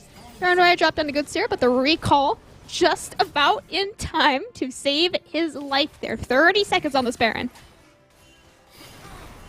Yeah, 30 seconds on the Baron. Both top laners on the bottom side of the map, both trying to force Ginger Turmeric to have to walk away and stop him from ending the game. But we've seen Moose Hater able to get a solo kill or two here or there on Pulse. It has been very hard back and forth as they are going to start up the fight with just 13 seconds till Baron's on the map. Moose Hater does not have TP to get back into the team fight either, and now won't have ultimate if he does decide to walk up to the Baron fight. And 50% of his HP gone from Maiden, as well as the mid lane inner turrets taken as well. Bandits, they're setting up very, very nicely for this Baron. Flash knockup lands, everything lands onto Shrimp, and he will not fall for so long. He has the bail to buy a couple more seconds, but will still fall in the end. Shuts down 700 gold.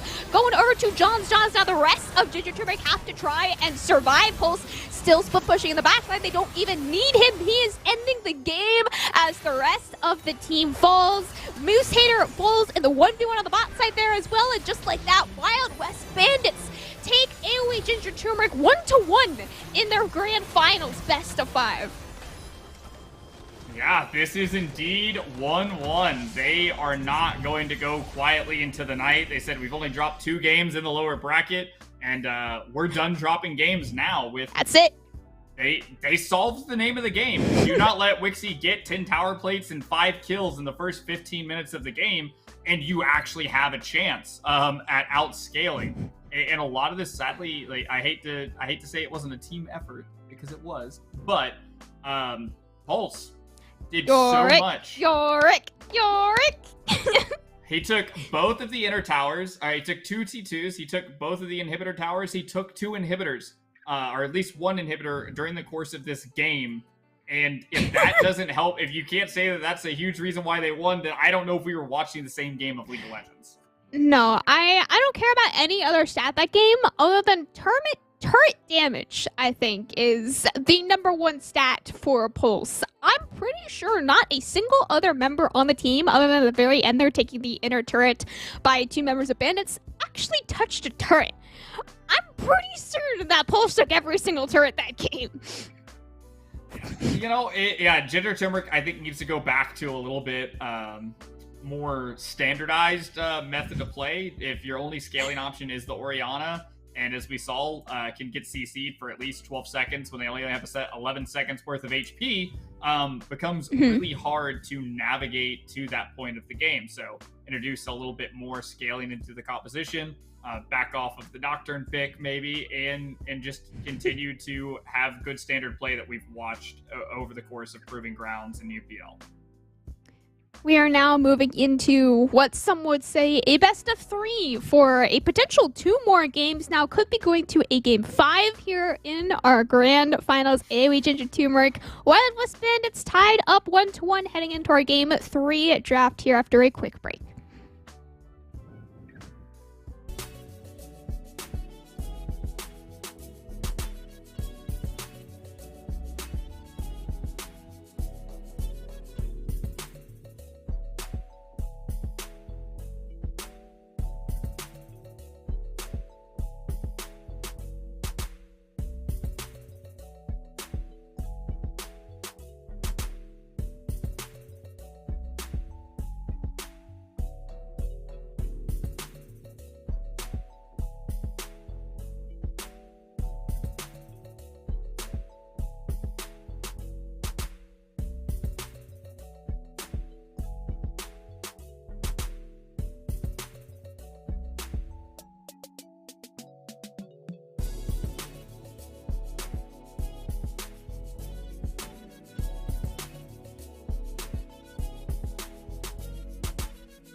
Hello, everyone. Welcome back to the UPL Grand Finals once again. I am Camcom. Over there on the left, over there is Regdor. Again, you got AOE.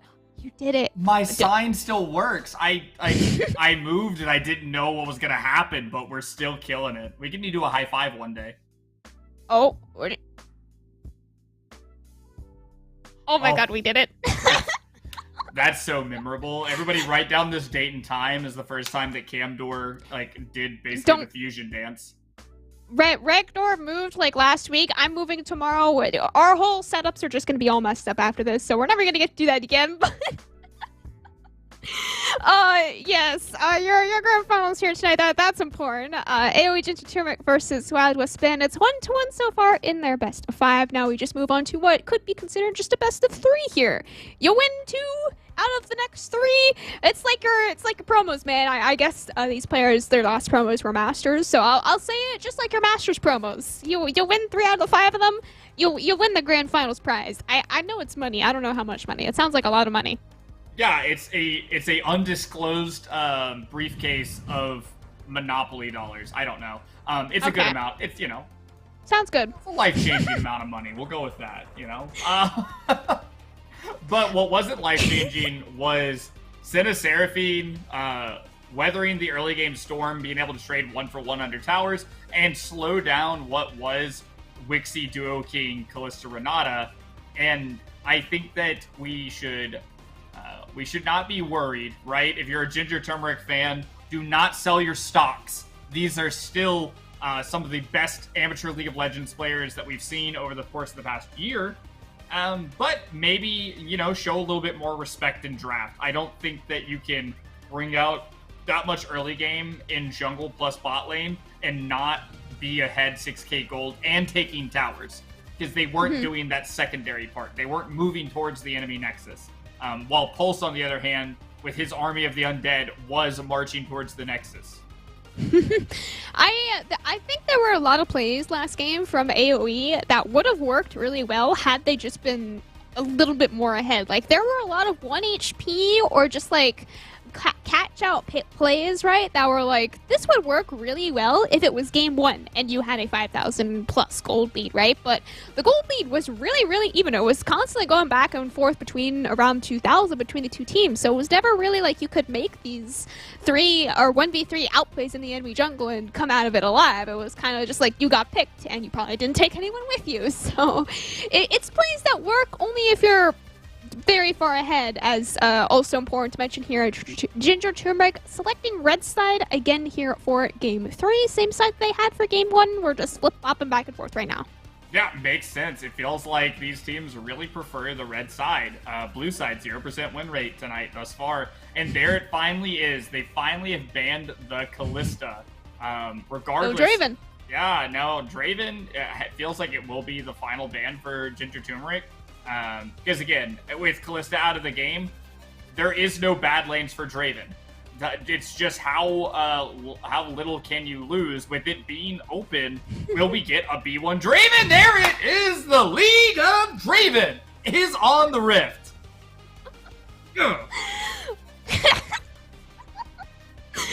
I see the insta-lock B1 Draven here. They knew we are either banning Callista or banning Draven and picking the other, and based on John's just general lack of Callista play, just pick Draven, I guess. I mean, neither one of them are particularly easy champions to pick up that quickly here, but we will have a, once again, blind pick Azir for Ginger Turmeric. It was a blind pick Azir for Bandits in game 1, didn't turn out super well for him, so I'm kind of confused what's going on here. Yeah, Azir's a good champ. He's in that same category that you put Silas in, where he's OP Giga Broken at this point, because he just has such a safe laning phase. Even if he blows Flash, he has the shuffle away and scales incredibly well into the game. And in the face of a Draven, having a longer ranged champion that can deal damage and scales exceptionally well into the game, that's great. And then you just pair it with Ashe, who is a flex pick between ADC and support. And if there's something that Draven hates, it is double marksman lanes, maybe Misfortune thrown in there. Create slows with the Make It Rain, as well as the Ashe W and just say, nay, you're not allowed to come in. I mean, it's not only Dravens that hate that lane. I think just bot lane players in general just hate playing against that lane. It's the Ashe Misfortune lane. The worst part about it is either one of them can play AD carry or support, and it's honestly not that bad, as we've had a couple more champions locked in here. That is a Yone and a... I was trying to put their names together. Lilia. Why my brain was putting Fiora and Lilia together, and I just could not come up with either one of their names. Freelia. I was going to Fleoria, and I have no idea why. I don't know. My brain just kind of imploded a little bit. I'm also confused why the Scout of Bandle City is showing up on my TV screen. That's a Teemo ban in 2022. Yeah, I don't have any analytical points on that one. But Kha'Zix's also banned out, so the Misfortune was hovered there for a second, but still possible here in... I like a Misfortune ban.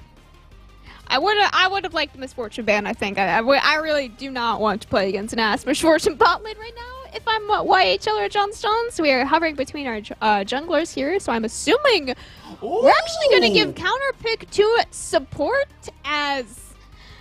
Again, I don't know what's going on. This looks like a Game 4 Fearless draft to me. Like, these champions are champions I never get to see. Like, I would like to see more Ashe, but other than that, it's like... That's my analysis. I'm really interested by the picking Gnar into Fiora, because that is a skill matchup, and it's really something we have seen and we talked about in Game 1 before the draft, is that Fiora has been a very good pick for Moosehater in Proving Grounds, and now with the Rakan locked in, we get the counter pick onto Duo King, or possibly the ADC, which it's not really a question. I think if you're going to have Ashe, you're going to have Misfortune, IMO. But the Skarner is what makes me happy, is because... Oh. I'm just being trolled. I really like the Skarner because it's going to force John Johns to pay the tax. If John Johns can't auto-attack, he can't pick up axes. If he can't pick up axes, he's essentially useless. And Draven just dies. But I don't think... I'm very interested by the Wixie Ezreal pick, because we saw this in the LEC recently, where it was a B1 Draven, and they answer it with Ezreal, which Ezreal is great weak side bot laner, has extreme safety, but it's not a great matchup into Draven, because Draven can still just murder you, even if you have Flash and Arcane Shift, especially with the Rakan alongside it. So the shoe's on the other foot now. Ginger Turmeric is the one who's saying, okay, bot lane, just don't die, and we'll take care of it. My brain is still kind of a little bit fried here from the picks that I'm seeing in front of me. I mean, the amount of times that I've seen some of these champions in the last, like, I don't know, year in casting, I could probably count on one hand. So, I mean, Skarner, Ashe are the two that I could definitely focus the most on here for Ginger Turmeric. They're a really strong pick comp between their ultimates, right? Like, there's not a whole lot of team fighting pressure, I don't think, for Ginger Turmeric. Like, obviously, if Fiora is going to be split pushing a whole lot, and you have a whole lot of pick between the Skarner plus Ashe ultimates, but there's no team fights this game. You go for a pick, you're going for a split push tower. You go for a pick, you're going for another split push tower. I don't think there's going to be any 5v5s, but on the other side of the map here, well, with Bandits, they excel in 5v5s. Their whole comp is built around 5v5s. Yes, Gnar, in theory, can match if you're in a split in a side lane. That's assuming that either one of them doesn't go 3-0 or 0-3 in lane. It's a Fiora lane. You know, someone's going 3-0, someone's going 0-3. If that's a Fiora, if that's a Gnar, either one of them just hard wins the game after that point. No, I completely agree, and it's really going to be a question of how does Wixie formulate into this?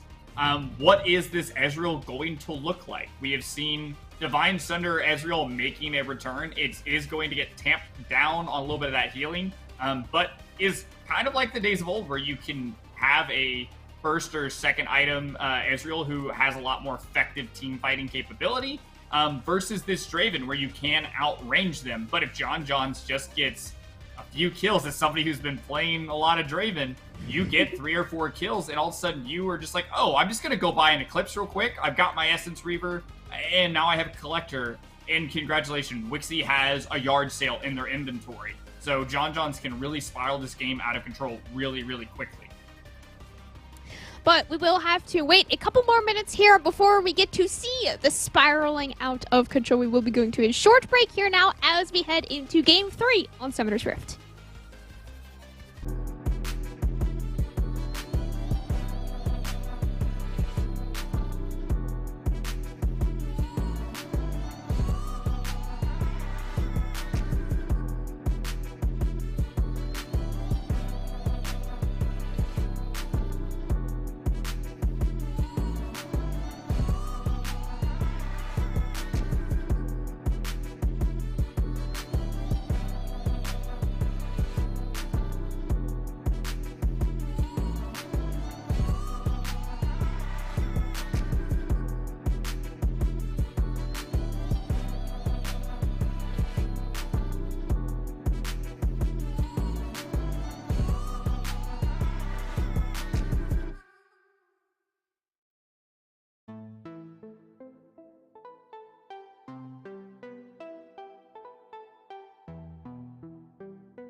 Welcome back down to Summoner's Rift, everyone, for your Game 3 of your Grand Finals Best of 5 here for the night. Again, I am Cam Calm. My fellow caster here tonight is the lovely Regdor. Wild West Bandits taken on Blue side for your Game 3 here tonight. And Ginger Turmeric again on the red side. We've got some interesting picks. This should be a banger Game 3, Regdor. We've had more than a kill a minute by 4 in both the first 2 games. I'm expecting nothing less in Game 3.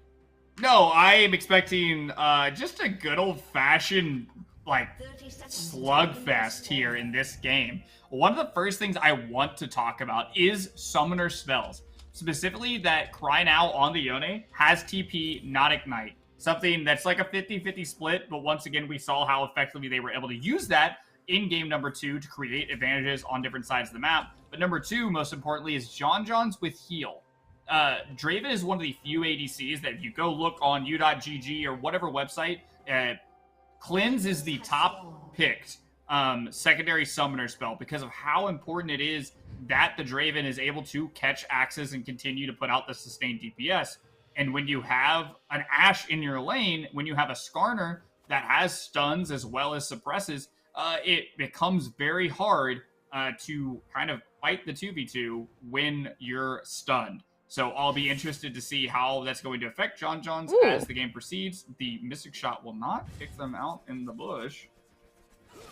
Johns has the Q available. YHL not going to be able to land the W there. Level 1, unfortunately. With that, we'll take a very harsh trade against the PTA Wixie here. We're going to have to flash away on the level 1 Draven here as well. Find the Q connects auto for first blood for Duo King and another kill for Wixie. Level 1 double kill into the Draven Recon bot lane is not what you want if you're a Bandits fan.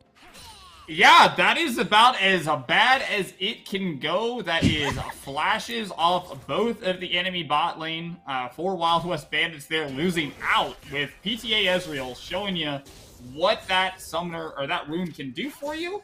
Yeah. But furthermore, if I am Ginger Turmeric, if I'm Wixie and Duo King, I am just spam pinging that their flashes are down. Because that means the next 5 minutes of the game could pay a visit from Keel down in the bot lane. Johns and YHL got 0 XP and 0 CS from the entire first wave. I'm not entirely sure about the entire second wave, but at least probably half of the second wave as well. So they are well and truly behind in this bot lane on a lane that we were talking about very much, right? This should be their most winning lane across the whole series. I was not expecting a Senna Seraphine lane to go better in the early game than a Draven Recon lane, as up here on the top side as well, Moose Hater has been doing some very nice 1v1 trades phase onto Pulse, getting a lot of extra healing off the vital procs there as well. This was, I believe, a blind pick Fiora, right? Like, it was the Gnar technically counter-picked on before after, right? So it's, the Pulse is coming out of the stake, and he's hopefully on top in the matchup.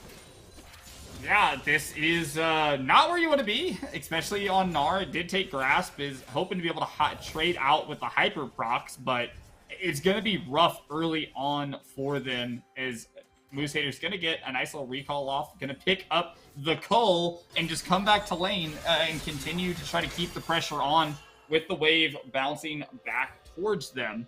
But the mid lane matchup is something that we get to see, is that Yone continues to be like one of these picks that's so strong, using the Spirit Rush, or not the Spirit Rush, but the Spirit Form to get in there, not Ahri, to get in there, get some damage down, and be able to not have to fully commit, and then just kind of come back to his body, and has shown a lot of good use over the durability patch, although we don't get to see him often as he goes for this nice trade.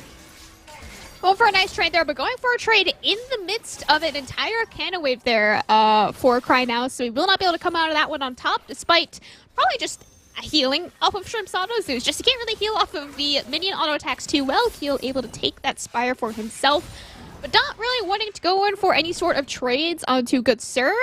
I'm pretty sure Lilia does technically win the 1v1 against Discrunner, especially pre-6, right? So a lot of burn damage on top of that. Good Sir has a whole lot more items in his inventory at the moment. Pull forced to flash away. Kill gonna flash in right after him. Stun connects. And the kill gifted over very nicely to Moose Hater there as well. Shrimp taken out very low there in the mid lane. Looking for some sort of dive down here in the bot lane as well. I think they should be alright, but mid lane looking real rough right now for Crying now. Both mid laners bring their flash in 1v1 as well.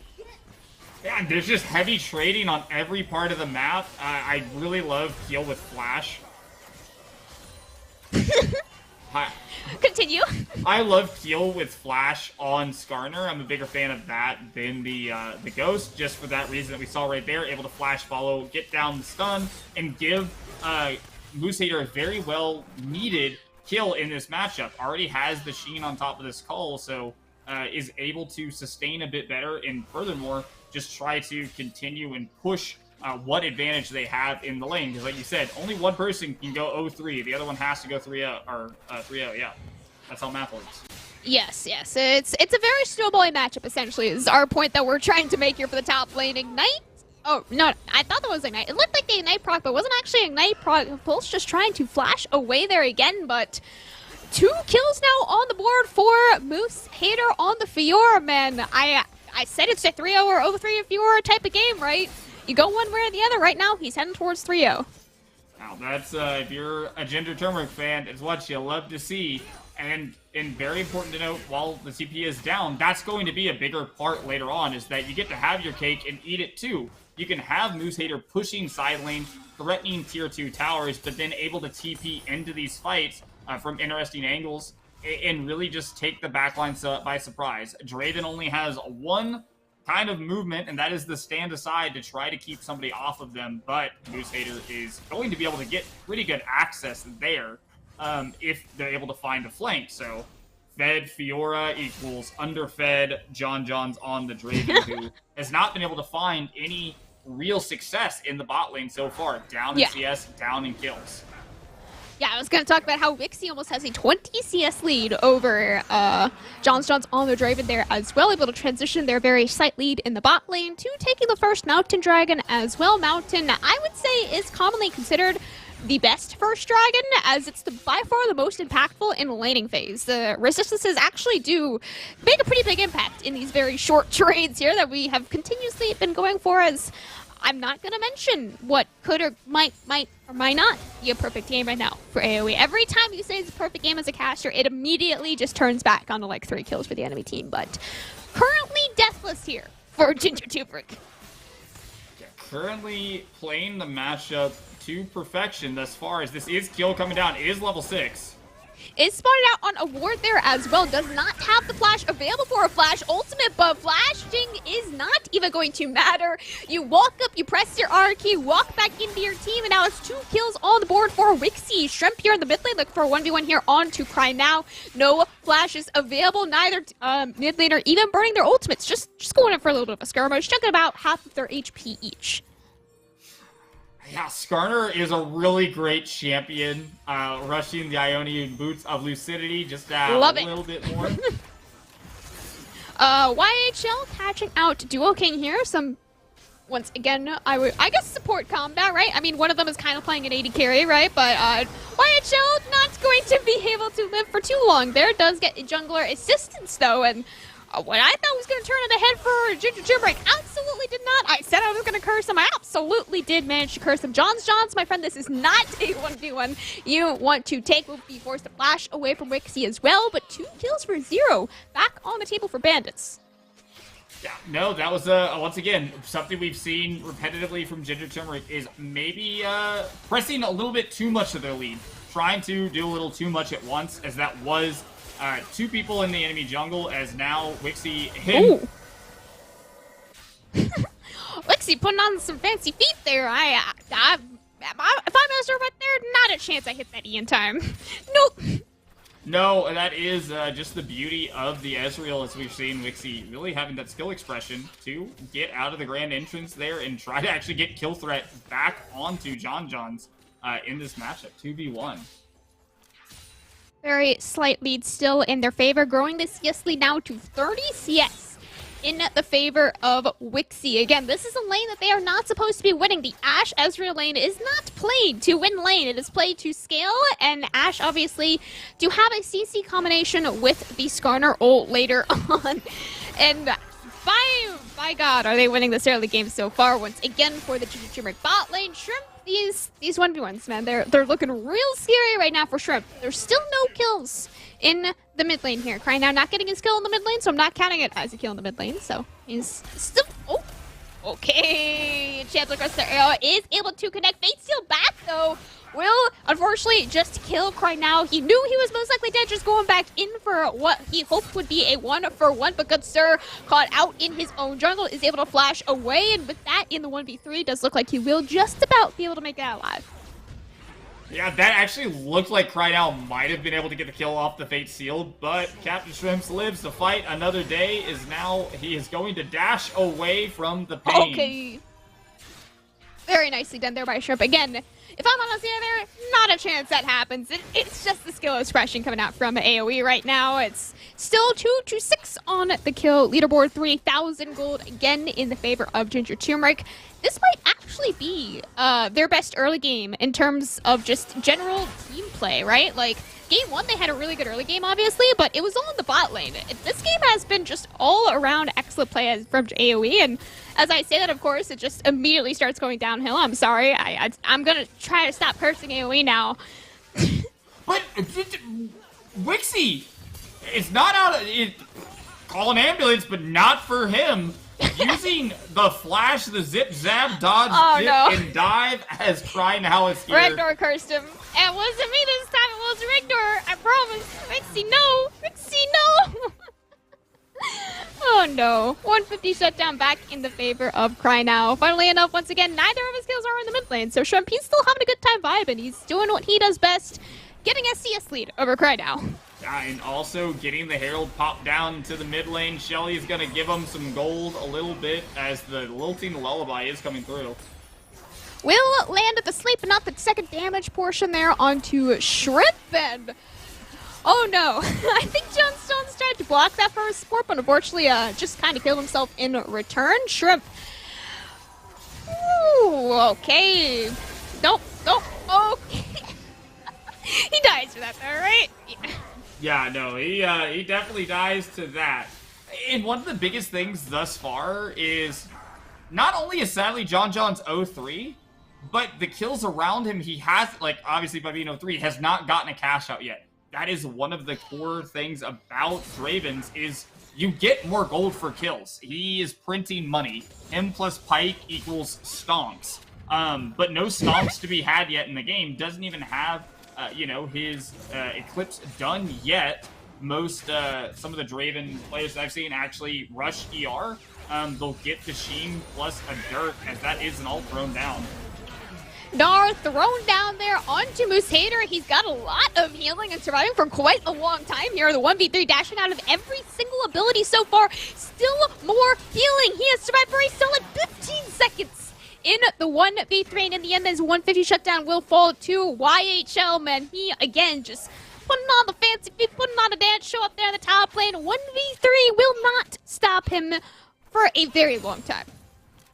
Yeah, that was really beautiful by Moose Hater. Sadly, didn't result in any kills, but looked really cool as more tower plates are being taken down here on the bottom side, and Captain Shrimps is hosting a party in the mid lane that maybe he didn't want to be at. He would like for everybody to go home. As the bot lane has just kind of been abandoned. They said this tier 1's going to fall. We'll just let it be. Oh no. I don't know if it's quite abandoned. Look at the bottom side jungle here. 4 members of Bandits are kind of just hovering in this red buff area right now. There's, yeah, like you say, no one actually collapsing on the turret. So Wixie does kind of just get to get 5 turret plates once again. Not quite solid. Does share some with Duo King, as Duo King also gets to share the red buff there with the enemy jungler. Very nice ult there. It's more of a tilt play than anything else. I don't think red buff's going to be super helpful on him, but that'll definitely tilt goods there. Yeah, I couldn't stop myself from making some kind of noise because that is exactly what would happen to me in any sort of game.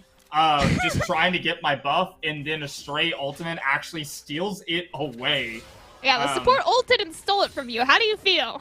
Yeah, I cry. I cry now, as the mid laner's name suggests. But once again, the 4K gold lead to the side of Ginger Turmeric as they're trying to make a proactive play. Whirling Death goes by, and Grand Entrance also just...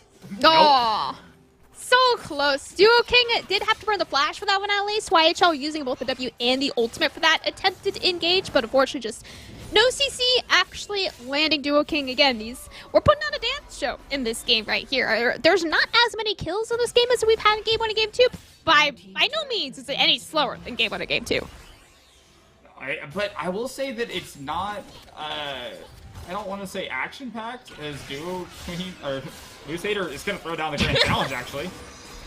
Moose Hater once again catching himself here in a 1v2. Crystal Layer goes wide by a little bit. If that did hit, I think it's at least 1 kill back in the favor of Moose Hater. Still flashing forward. Final auto attack. Another heal proc connecting even more vitals to be found. Exhaust coming out onto Shrimp down here in the 1v2. Give flash underneath the turret. Lands onto Johns, and Rakan will follow. YHL, he's able to W away, and looks like he'll just about be able to live through that one. But Moose Hater up here on the top side, once again, you have to send 3 members to kill this man. Yeah, no, that maths. It was 3v1, he falls. 2v1, he does not. The Grand Challenge did so much work there in nullifying actually the ultimate lullaby along the way, and is able to get a kill and survive to tell the tale. But Flash Skarner, I don't care what anybody says, I'm sold on it. I'm a huge fan. Just doing work here, flashing over the wall, laying down the ultimate, and much to the chagrin of Johns, who is not on their mythic item yet, is down a considerable 64 CS at this point. That's not a number that you like to hear as the deficit. In up 6K as a team, with the neutral objectives all going in their favor as well, everything is turning up Ginger Turmeric. The roots are strong.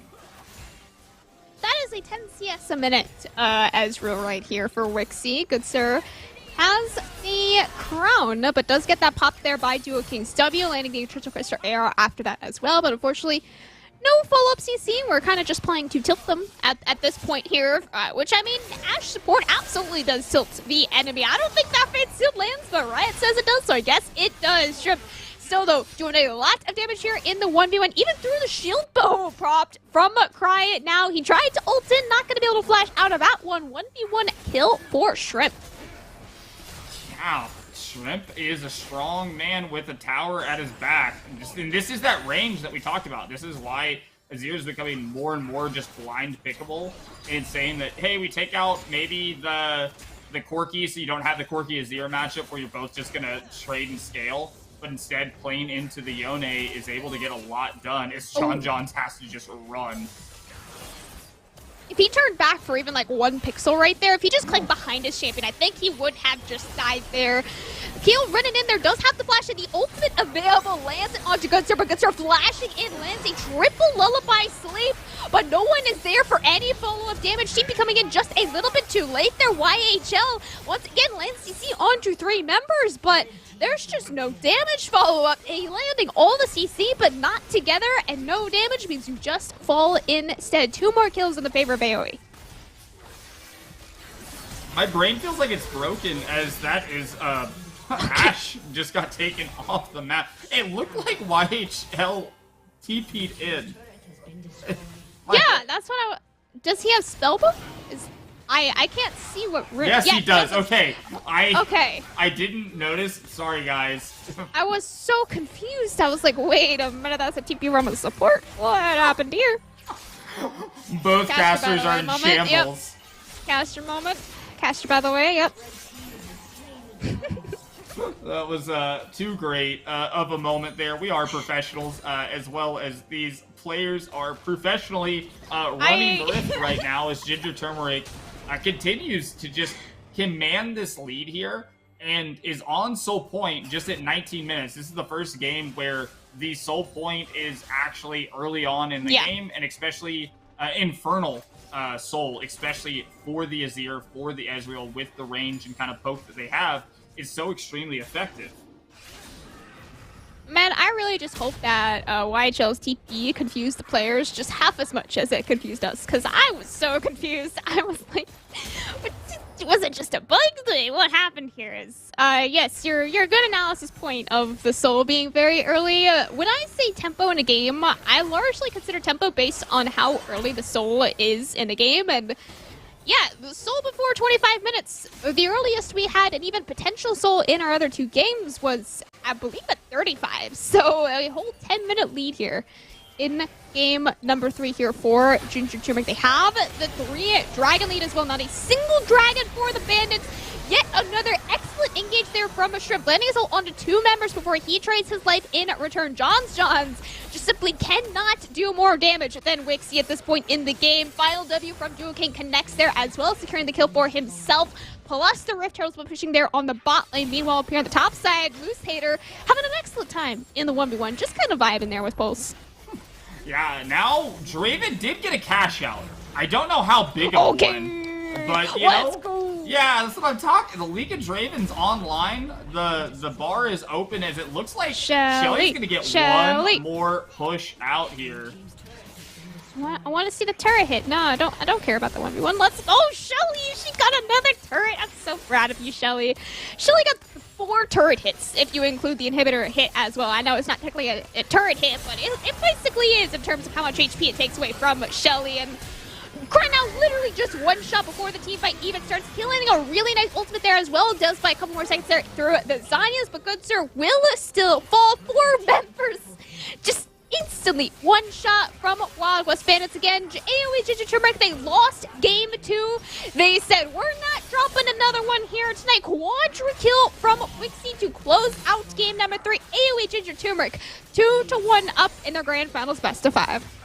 You know, the match was set, the challenge was laid down. The first pick, Draven, was put on the Rift, but Ginger Turmeric said, we have exactly what we need to shut that down, and this is the side I wanted to see from Ginger Turmeric. Yes, you could play the early game Armageddon, snowball the game, and close it out regardless of dragons. Just take the Baron, that's all that matters, right? That's the only thing we want.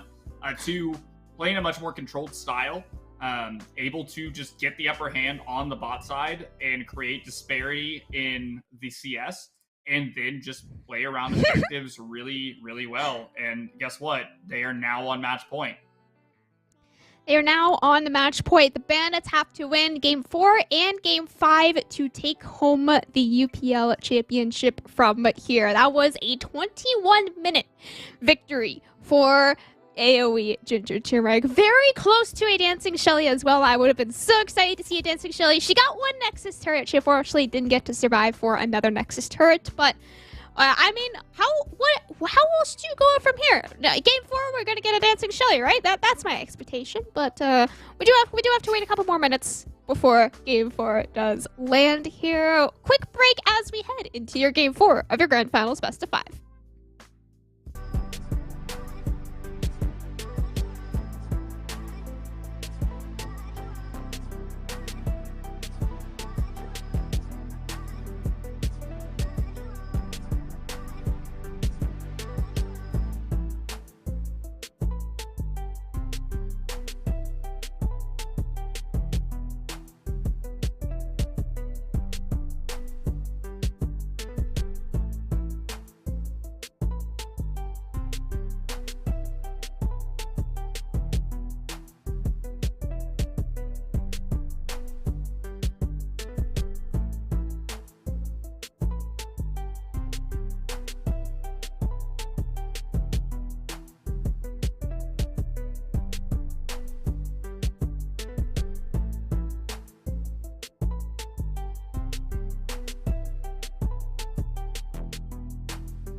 Welcome back, everyone, to Game 1. I wanted to do something different. That was my different. I didn't tell Rigdor. He had no idea what was happening right there. But we're here. We got Game 4 on our hands. You know, you got the Ginger, you got the Turmeric, you got Wild and the Bandits. There, we got a lot of things going on right now, Ben. You got 2 Ginger and Turmeric. You only got 1 Bandit right now. That's the story of our series so far. Thank you for tuning in. I'm Kim Cullen. That's Rigdor. If I want to translate that real quick, AOE Ginger Turmeric has won 2 games, and Wild West Bandits have won 1 game. So a singular bandit, but multiple turmerics. Also, a 0% win rate from blue side. Turmeric. You have Ginger and you have Turmeric. So if you go to 3-1 now, then you have AOE and Ginger and Turmeric. You just kind of have to build more of your name with more of your wins. How did you turn League of Legends into a game of Hangman?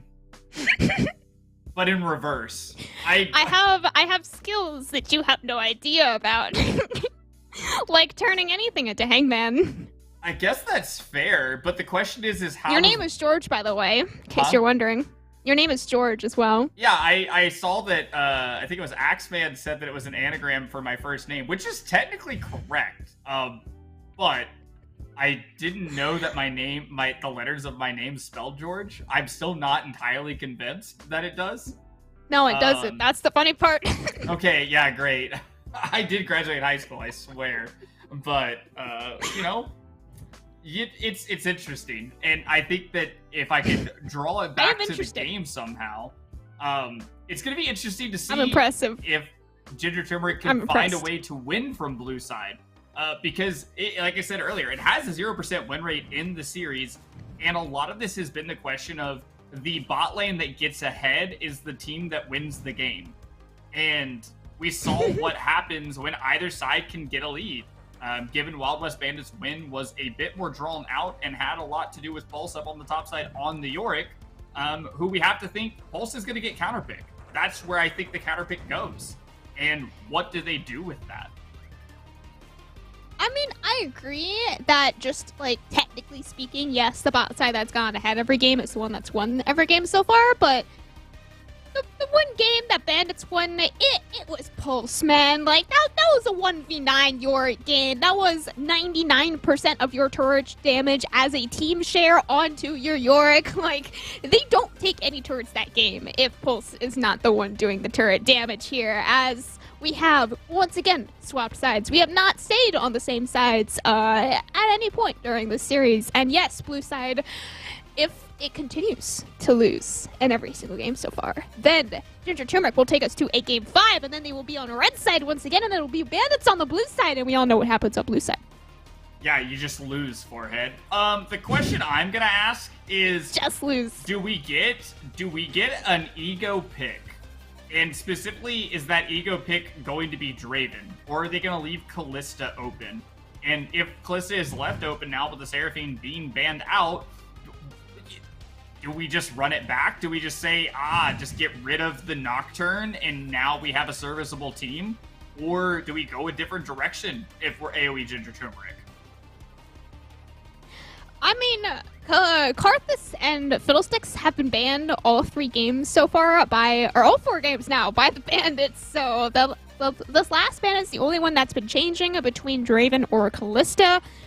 And yeah, the one that they don't ban right now is the one that's going to be B1. Like, they fully know that going into this draft. At this point, I have to expect. So they're going to ban away the Draven, the same champion that they banned on their 3rd ban for Game 3 here. They did not win Game 3, in case you have forgotten, but... Oh, they left the Callista open!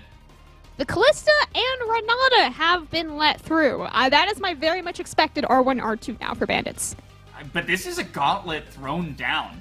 Ginger Turmeric said, hey, we'll let you have your Draven, and it didn't work. And now they're saying, hey, you can have Callista Renata, and you're not going to make it work.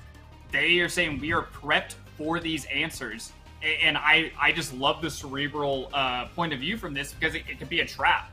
And one that Wild West Bandits at the moment don't look like they're willing to put in. But this could also be a 300 IQ move and say, we know that you want to pick Callista Renata, but we're not going to do it. And in turn, Ginger Turmeric could just pick it up on B2, B3 possibly. Ragnar, I'm depressed. They picked... Oh, no. Oh, no.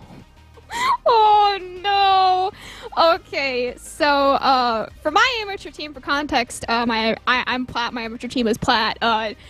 Lee Sin is just my least favorite champion in the game. I meme about it. I say he's the worst champion in the game. Is that true or is that not true? It's probably much more up to opinion, but I just think Lee Sin is just simply not a champion in League of Legends right now.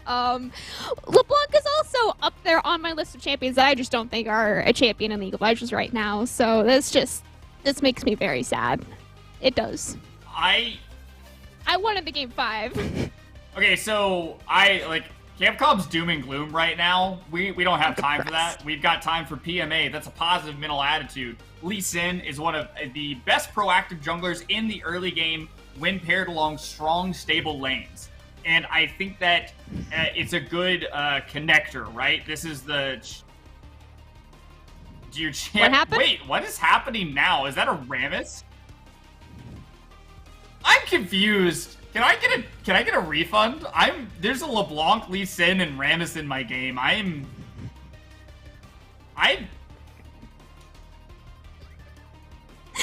Okay, I ran a tournament this past weekend for Fearless Mode. If you haven't heard about it, it's where when you pick or ban a champion, you are not allowed to pick or ban that same champion again in the same series. So you very quickly go down the rabbit hole of champions that never ever get picked or banned.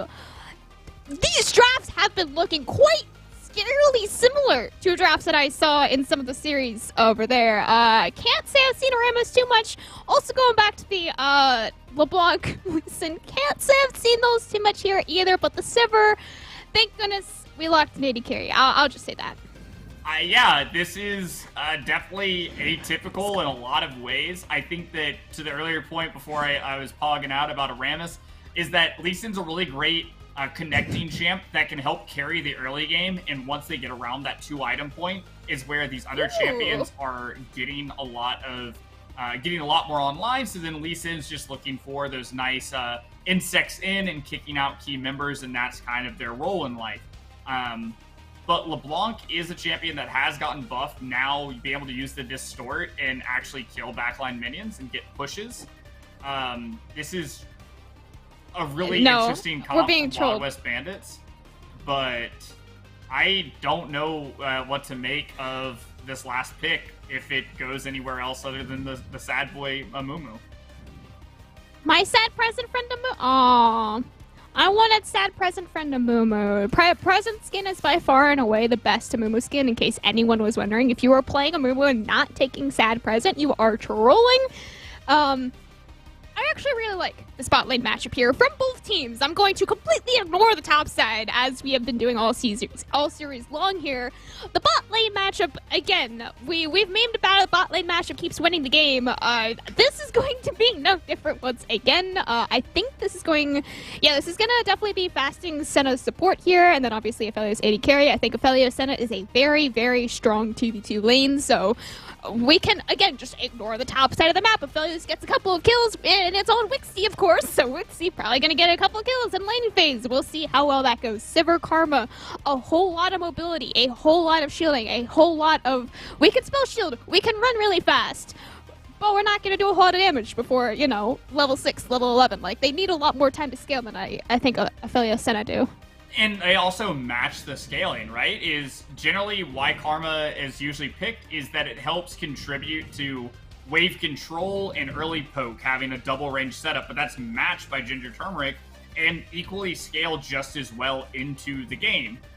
This Rammus is going to be the interesting point because Sivir's not killing Rammus. Sivir's not killing Rammus. Lee Sin's not killing Rammus. LeBlanc may be able to kill Rammus like in 3 or 4 spell rotations if they have the CDs. And same thing really to be said about Gragas. So is Keel just unkillable in the game? And that's let's go. That's what Rammus does in solo queue, right? Your team trolls the draft. You pick 4 AD champions, and Rammus comes out and ruins your day. He puts his finger in your birthday cake, and that feels bad. And that's what it feels like Ginger Turmeric's about to do. Is just have him powerball in, and this double marksman plus a Zir comp is just gonna tear you to shreds while this armadillo does like spins on the ground. No, not the finger in my birthday cake comp. That's my least favorite. You never heard that? Is this me being a boomer again? No, I've never heard that. This is a very common phrase. I'm sure like one person over 30 in Never chat heard will of it. remember this. I don't. Nope. Ragdoor, you're a little too old for that one, I think. Feels bad. Okay, let's talk about predictions here real quick as we head on to Summoner's Rift here, Ragdoor. I think the last time we talked about predictions was Game 1, so we've had some time now. Predictions here for a Game 4 here, Ragdoor. Are we going to a Game 5? No, we're not. Ginger Turmeric is going to armadillo their way to victory. That is my assumption. That is my prediction. Okay. Armadillo, the finger on the cake comp here for Ginger Turmeric. You always have very creative names for your team comps here, Ragdoor. You got the pumpkin comp, you got the finger comp. I don't know what's going on if we do get to a game. Yeah, thank you, Hyper, for clarifying. We are just making sure that Ragdoor knows he is old and does not get to say funny things here. I gotta go Game 5, though. You know, Ragdoor, Bandits, we're taking this one. We're taking this one home. We're bringing it to a Game 5. We've got some fun Summoner spells up here as well. We got 2 Ghosts across Summoner's Rift. Only 1 Flash in the top lane, 1 Flash in the jungle, and we do have an Ignite in the mid lane now. Well, you know, if you're going to play LeBlanc, you have to get ahead. You have to be going, like, LeBlanc and Leona have that in common, is that if you're not ahead, you're not allowed to do the cool things, you just die. So Cry Now is very much so on the precipice of doing something great. If they're able to get in ahead of the matchup, and Good Sir is going to have to be a big part of that. Cry Now going in just to get the electrocute proc. But Good Sir has to be active in the early game, has to make things happen around Cry Now and getting the LeBlanc ahead to be able to make strong rotations on the map with that jungle mid duo. That is how they get to Game 5. That jungle mid, the 2 champions that I really dislike will have to be their path to victory here, like you say, into Game 5 here. A little bit more of a favorable trade on the bot lane there once again for the Ginger Turmeric squad. In the mid lane there is going slightly more in the favor of Cry Now, the electrocute. Like you said, very much for lane dominance. Electrocute will be a little helpful past the 20-minute mark, but will be much more impactful pre-10 minutes here. Moose Hater going in for a very aggressive trade here at level 2 on the top lane there as well. Not quite in their favor, just pretty much even. Trying to deny some CS. Yeah, and that's going to be the big thing here on the top side. This is a quote-unquote, I'm going to call it newer version of Gragas taking the first strike and going Night Harvester and generally Seraph's Embrace as well. So not going to be very tanky. There's not really a traditional front line for the Wild West Bandits. So a lot of opportunities for any one of these members to just get bursted out. It's going to be a lot on YHL's itemization to be able to provide those inspires, those shielding, to keep them kind of in the fight. Oh, the Matcha Q. If that landed, that could have almost been a kill down there on the bot lane. Shrimp forced to flash away, that Ignite ticking down there as well, but the E shield will just about be enough to keep Shrimp alive. No flashes for in there by the Bandits, only the Ignite committed there by Cry Now, and just as I say that, Johns is going to be forced to flash away down there in the bot lane. You don't really want to be flashing defensively before the dives start happening. It's Ginger Turmeric. There's going to be dives happening here in a couple minutes. Max range chains actually connect there onto Shrimp. Cry Now getting that 1v1 solo kill. First blood in the mid lane on the LeBlanc, but the trading is not over. Here comes the dive on the bot lane. The spell shield buys a couple of seconds for Johns, but it will absolutely not be enough. Wixie will be able to flash out from the last tower shot there as well. Keel now on the board with the first kill for Ginger Turmeric. YHL trying to flash in, trying to get one more kill back in their favor, but the healing is just too much. Even through the Ignite, Wixie is able to live. Yeah, and that's a wonderfully executed tower dive with the support, starting off with the aggro, trading it out, and just picking up double kill down there on the bottom side, up in the matchup with the wave crash as well, denying a lot of CS And if history has taught us anything, it is win lane, or win bot lane and win game in this series so far. Ginger Turmeric looking to get rid of the 0% blue side win rate. Pulse has just now taught me why Gragas is apparently a counterpick to Camille. You can headbutt her out of her hookshot. I did not know that. That's actually pretty cool. That is a belly bump. Thank you. Alright, well, you know, it's the same thing. You know what? If you think your tum tum and your head are the same thing, we got some stuff to talk about, Cam. The first strike doing a lot of work here already. Like, his head is so small on that skin. It's like basically the same thing. All right. It's like how SpongeBob's like head and body are like the same thing, you know? Huh. We can talk about it. I don't know, but yeah, as somebody, you know, I don't generally tell Twitch chat good things, but it's also like Twitch chat said, the exploding cask for the Hextech ultimatum is another part of it. Not able to actually keep you in there, just be able to dump Camille out of the ultimate and therefore be free. And we love Thank you, Twitch things. chat. Appreciate you. You know, teaching me some top lane matchup things that I otherwise would just have absolutely no clue about. I've only played bot lane. I don't look top lane. Top lane, my laner either wins a lane or doesn't, and I just have to kind of deal with it. And that has been the story of life here for this entire series, but it's just been the bot side. That's been where it's all happening at.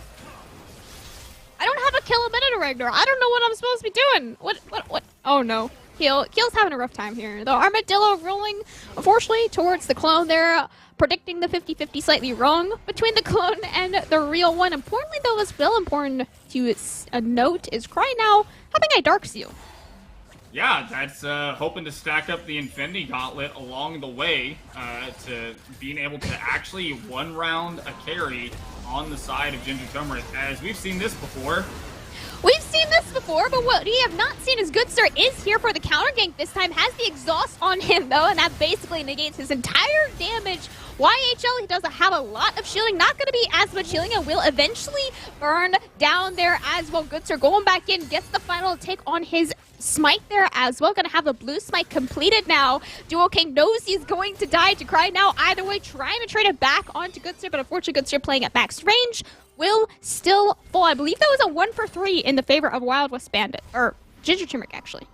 Yeah, able to get a lot. That's a 3-0 Armadillo here. Keel feeling pretty great on the Rammus and executing a good bot side dive, but a lot of that gold being on Keel and not on the carries is a point of worry. At the end of the day, the enemy laners dying is probably the most important because they're losing out on the gold, they're losing out on the CS and experience. But accelerating late game carries is what you want to do, and at the moment, not super accelerated in the grand scheme of things. That is 2 long swords of pickaxe versus a noon quiver. That's more base AD, but a little bit further from that mythic item. Really nice double knock up there, landed by Keel. Just basically one-shots YHL. He did have the Monster W down, but not getting the second half of the healing. Will still get one shot. 3-0-2 now for Keel. He has 100% kill participation for AOE, and 3 out of the 5 of the kills are on his head. We don't have a dragon taken quite yet, but he's absolutely looking to take the first Rift Herald. Yep. Rammus doesn't do like that much damage in the grand scheme of things, is a really great engage and tank. So taking objective solo is going to be one of those things that he is going to need setup and help from these laners in order to accomplish. And Good Sir on the opposite side has just not been able to match effectiveness. Is up in farm, that's something to be said as Pulse walks in to get a little bit of info and get that control ward down, but it's probably just going to get taken right back. Wixie has the red-white gun here, also has the ultimate, and both summoners available. I'm expecting there maybe a dive. I mean, they don't have their jungler on their side of the map and not 100% knowing where Good Sir is, and it's a little scary to dive, but I mean, this is as perfect as it's going to be right now for AOE Ginger Turmeric spot lane. They are constantly able to just find these perfect scenarios and just always punish the Bandit spot lane with it as well. Once again, almost a 30 CS lead for Wixie at the almost 10-minute mark. He's just always, you know, like trying to double your CS. That's his own personal goal in life. Yeah, and the biggest thing is right now is with that Severum ultimate, as we do see a little bit of Nice. Chains connecting there onto Keel. Kick connecting him as well. He's going to smite the Rich out for a little bit of extra HP healing, but Shutdown will still fall. That is 300 gold now. On top of the 300 gold from the kill for Good Sir. A little bit of kill fighting in the bot lane here. Moonlight Vigil does just about miss Johns. He's able to flash away from that one. YHL trying to find at least one kill back onto the AOE bot lane, but still not going to land enough damage for any sort of shutdowns.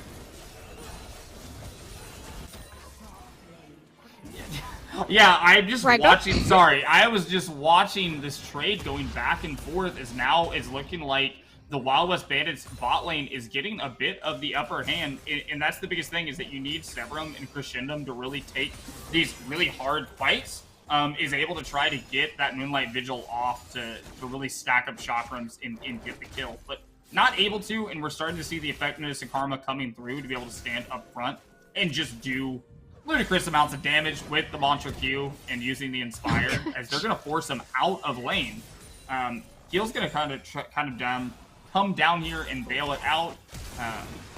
He might have died, but he does still have a lot of CC and damage available to him. His damage quite literally scales off of their damage, so, you know, we'll at least force the flash out from YHL there once again, but unfortunately not going to be able to stick around to help shove the wave. Okay, they don't walk the wave in. That's good. I would have definitely walked the wave and died. I'll point that out.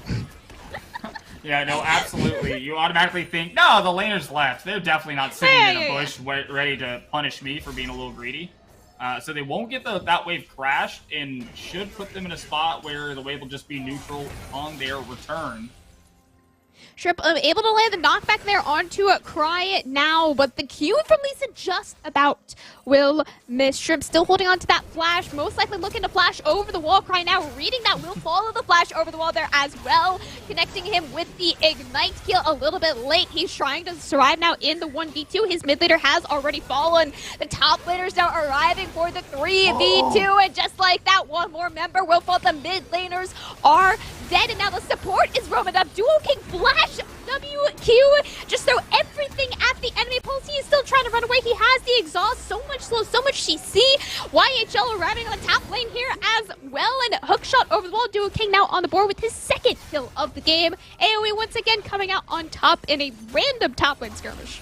Yeah, and my gosh, Moose Hater's ability to get the Hextech ultimatum down that follows the distortion back was one of the weirdest, codings in League of Legends there, but at the end of the day, able to trade up in the kill. And, Captain Shrimps, I would love to see the enemy jungler proximity here. Now it is going to be Wixie in a 2v1. Come on, Wixie. I've seen you win these. You might not have very good guns right now, but I know you win these. Yeah, he got one. Can he get another YHL? He is sitting here. He has a lot of healing from the Mantra W, and I mean, that was close. That was a little close for comfort there for the Bandits bot lane. Yeah, and that is the effectiveness of that wonderful Inferium Moonlight Vigil. That is the team fight button you want to be able to hit there. But is going to eventually just trade it 1-for-1.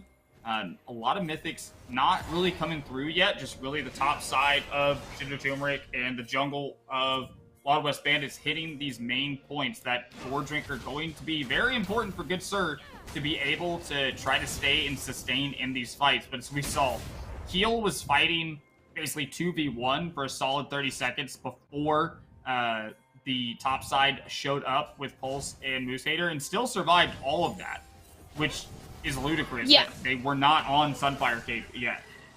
Right now, Distortion Ford is able to get back to his clone. Keel, with the Unstoppable, is able to get away from the explosive cast there. Nice use of his own ultimate to cancel out that of Pulses, but neither one of them will have their ultimate for...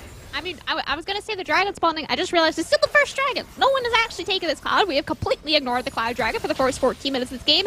Instead, flash kick onto Dual King down here on the bot lane. You know he doesn't have flash from the top lane skirmish. He's just here. He's collecting his souls. He's having a good time. He will eventually fall. And now Bandits are the one diving the bot lane. Wixie could fall here as well. He has red-white gun, but red-white will not be enough to survive 4 members. 2 members of AOE committed up to the top lane. They are able to drop Shelly as well as get the first tower and another kill down on the Pulse. And they're probably going to be able to get this tier 2 just as well. This is just your classic cross map. 4 members go bot side for Wild West Bandits, and at the same time, Ginger Turmeric's going to take what they can here on the top side. They'll lose the first Drake of the game at the 14-minute mark, so we're not in any real soul territory here. We said that before in game number 2, and we saw how long that one went. Oh my goodness, Shelly! No, Shelly didn't get her final hit. I was expecting her to get a hit onto the inhibitor turret. She took the outer turret and the inner turret. If she got the inhibitor turret as well, it would have been quite impressive. Duo King actually will force out the ult there from John Stones, funnily enough. Top side here for Ginger Turmeric, trying to steal away the red buff. Good Sir just in time to take it for himself. Moose Hater will just be dead in the red buff pit there. That's a 450 shutdown now secured for the Bandits. Shrimp could be caught out here in the mid lane as well. 3 members strong for the Bandits. Root connects and he is just dead. 2 more kills down the board for the Bandits. And this LeBlanc Lee Sin combination starting to come online where it's like, hey, you just can't, they're very sticky. You can't get away from them. You know, Captain Shrimp's using the QE combination to try to create distance, but then you just have the Mantra W, or just the W itself on top of the distortion forward. It's just a lot to be able to pick out these key carries. And as long as they are able to maintain some sort of vision advantage and have these obscure angles to come from, they're going to have that kind of kill threat. Is now we got a little bit of bush camping. Bush camping here from Wixie and Duo King. Is he able to land the E even onto Johns Johns? You saw he kind of wasted spell shit there a little bit too early there on the way. Might have been have misclick there. Wixie flashing forward once again, looking for that final auto onto YHL. Will get a double kill before he falls there as well. TP coming in from the top side, 3 members strong still for the Bandits, but Shrimp and Duo King just have such a strong 2v2 pressure. Pulse coming in now. Duo King could just be one-shot buys a lot of time. They're sitting in the E form, in the Spirit form. You can't auto-attack him for a very long time. Will finally fall. Cry now on a killing spree on the LeBlanc. Yeah, the LeBlanc is 6-1, a bit unleashed on the map there. That was a feisty exchange, a lot used on it. And top lane, on the other hand, is just going to go for the nice little 1v1 play here. And it's really the vision control right now, as you can see, is very neutral. There's not a whole lot of vision push forward from the side of Ginger Turmeric. And with another 3 minutes until the Baron's on the map, they love taking Baron sub 25 minutes. I mean, they're much more concerned about the Baron take on spawn than the Dragon take on spawn. It's really, they're just the theme throughout the whole series here so far. Shrimp attempting to live through the 1v2 mid-jungle duo of Bandits that has just been terrorizing this game 4 right here. Good Sir gonna W back over the wall, looking for something back onto Shrimp, but still will not be able to connect his final auto attack. Heal will shut him down. No more mid-jungle for Bandits. YHL a little bit too late to the party down here in the bot lane. Taunted up, healed down, double kill again for Keel. And you know what? This Rammus is showing why it's such a great pick there. Literally just peeling Lee Sin off of Captain Shrimps with the taunt and allowing the mid laner to survive. Now has 150 gold bounty on their head. And this has been very back and forth, although the gold lead, once again, is very favored towards Ginger Turmeric, but Wild West Bandits making this very competitive, very skirmish-heavy thus far. Yeah, just, you know, the very normal 7,000 gold lead right now for Ginger Turmeric before the 20-minute mark. We're still yet to have a game that isn't well over a kill a minute here. As you see, the gold is very much on the mid, really the mid bot lane, I think. Everyone has a small gold advantage over their lane opponent, but still mostly on the bot lane here. Really nice take there onto Wixie. Good Sir, he fished for it, and he absolutely found it. And just like that, the rest of Ginger Turmeric simply fall. They don't have the damage. Duo King will find one back onto the 80 carry. Gets the max range hookshot following Good Sir back into the jungle. Good Sir, he's going to live for as long as possible. 4 members just kind of circling around Moose Hater on the mid lane here. And he unfortunately doesn't have a team to be able to help him with the max range hookshot. Once again landing, he still gets to live. And unfortunately, Pulse will finally get the shutdown back onto him. This game, once again, more and more, even 4 kills back in the favor of the Bandits. Yeah, this is a real topsy-turvy event as Duo King and Cry Now are going to take the 1v1 with each other. Oh, turret shot? Oh, no. All right, we're good. Never mind. Yeah, turret shot went to the clone instead. You love to see it if your name is Cry Now and you've got 4 stacks on the Dark Seal. You hate to see it if your name is Duo King. But most importantly, the neutral objective, Shelly, not taken by either team there, as it does look as though Keel is going to start it up once again. They went on a magical journey with Moose Hater up on the top side. They have elected to take the second Drake of the game for themselves. Still 10 minutes out from a soul. What looked like would be a second Rift Shield trade for the second Dragon actually was just the second Dragon. Second Rift Shield was actually dropped there by Keel, looking for some sort of something on the bot lane here. I couldn't even tell you what it is, but the Hextech portals will immediately have an impact upon just spawning here on center. Just huge Hextech ultimatum combo that with the Moonlight Vigil. Absolutely massive here from Ginger Turmeric. Moose Hater still going on to YHL. He has the healing, he has the shielding, but he does not get to live through the dive again. We're at 20 minutes here, right, Nor? That means that we got a Baron spawned. That is exactly the giant purple worm is where Ginger Turmeric has to be looking. And my goodness, you know, the meme of the 200 years, the Inferium Moonlight Vigil just doing so much damage in that fight. And Moose Hater just getting them all collected up there in that nice little choke point to be able to hit it. And it's just continuing to go punch for punch. This is a game where Wild West Bandits understand. It is this or we go home. And they're continuing to scrap it out at every turn. And honestly, turning up pretty well given the circumstances overall. Yeah, absolutely. Especially for Good Sir and Cry Now. Oh, no. Oh, Good Sir, Oh. Okay, I have no words for that one. I really don't. The Scuttle playing second man there, I think, for Shrimp. The Scuttle was really trying to help Shrimp out there, unfortunately. Didn't quite help out enough.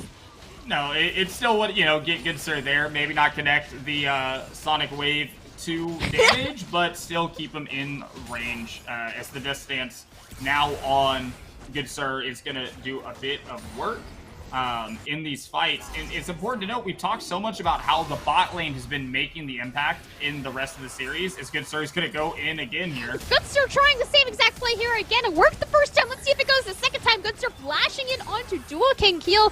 Thought that he would go in. Unfortunately, read the play a little bit wrong. So Good Sir flashing it for the trade of Keel's ultimate there. We still have the Baron on the table. We talk about these 20-minute Barons. We're not stopping here in Game 4, burning a whole lot of very important cooldowns. And still, no Baron to be taken. We will probably get most of those back before the Infernal Soul, or no, Hextech Soul fight here. Or Soul Point even. I'm losing my mind. It's just Infernal, it's a Hextech Soul, everybody. I'm sorry. But, you know, the Bandits, they're in Hextech Soul Point right now. Yeah, this is topsy-turvy land, the bot side of the map, looking at their kill participation, their deaths. This is not about the bot lane carries. This has been the top side of the map show. It's the mid-jungle for the Wild West Bandits who are going to get the Emperor's Divide down. Emperor's Divide landing only onto YHL, but Cry Now could just be as much caught out Blast Cone. Just basically spells death for YHL, bringing them into the pit with a very spooky kill, using that ghost there as well, but could be looking to catch out Wixie, but catching him back into the Baron wall is exactly what he wanted. The Baronetta will be enough to secure his death, but he does take a double kill down with him. Johns could just fall to Moose Hater here in the mid lane as well. 4 more kills on the board for AOE. And that's another Baron. Had to wait a second. That's another Baron. That's a 23-minute Baron once again in the hands of Ginger Turmeric. I thought that Wixie was completely out of position there, but they're able to turn the fight off of it. The exhaust put down onto Good Sir just slowed the play down enough for Ginger Turmeric just to absolutely pop off that fight and pick up the neutral objective. And this is, again, the jungle mid duo from Wild West Bandits is the way to win the game right now. The LeBlanc Lee Sin doing so much work, but it's been a lot of the Camille and Rammus for Ginger Turmeric that have made a lot of these plays just work so far. And this is just a far cry different as, you know what? Oh. No, Moose Hater, I believe. I'm a believer. Moose Hater, you win these. These hook shots you've been landing in this game have been absolutely insane. You just see, once again, how long he can live in these 1v4s. That is a 350 shutdown, though, found by Johns. The rest of AOE, they have the Baron still available for them. This is a Dragon Soul Point spawning here for the Bandits here in about 20 seconds. The Baron still strong for 4 members. Camille will be respawned before or after the Dragon spawns even here. Pulse could be caught up by Keel. Doesn't have the ult or the Ghost available for Keel, though, so he doesn't have a whole lot of lockdown to actually secure the kill onto Pulse, but you know who does? Is absolutely Shrimp. But Good Sir going back in onto Duo King. The support is very important to keep alive. Good Sir will be picked up from across the Summoner's Rift. Over the wall in the river, he will still fall. Shrimp playing fancy footwork. He's showing us a little bit of his dancing class lessons here. Pulse trying to run as fast as he can, but the sniper gun will not let you run very far here. He does get very far, though. He does get to his Nexus turrets. Will that be far enough, though, is the question. You know, Pulse does get to survive. The Great Escape is on, but that was 4 for none to the side of Ginger Turmeric, who is now laying siege to these inhibitor towers of the base. This is the last stand of the Wild West Bandits. If you lose, you go home as the highest ranked losers in the tournament. I like that title. You know, when I lose finals, I want to be called the highest ranked losers. That's fair. And they have now gotten down at least the bot side and mid inhib here and are able to gatekeep, girl boss them away from their soul point as well. And this is exactly what you want. Ginger Turmeric now huge lead in their advantage. I was always taught to not do math on live television, so we're not going to do that, but it's a big number. Oh my gosh, we're on live television? I'm gonna call Twitch live television. That's what I'm saying. Okay, we're on live television. I didn't know I was on live television. Oh my goodness. For some reason, whenever someone says live television, my immediate thought is like really fancy and bright lighting. That's what my mind immediately connects to live television with.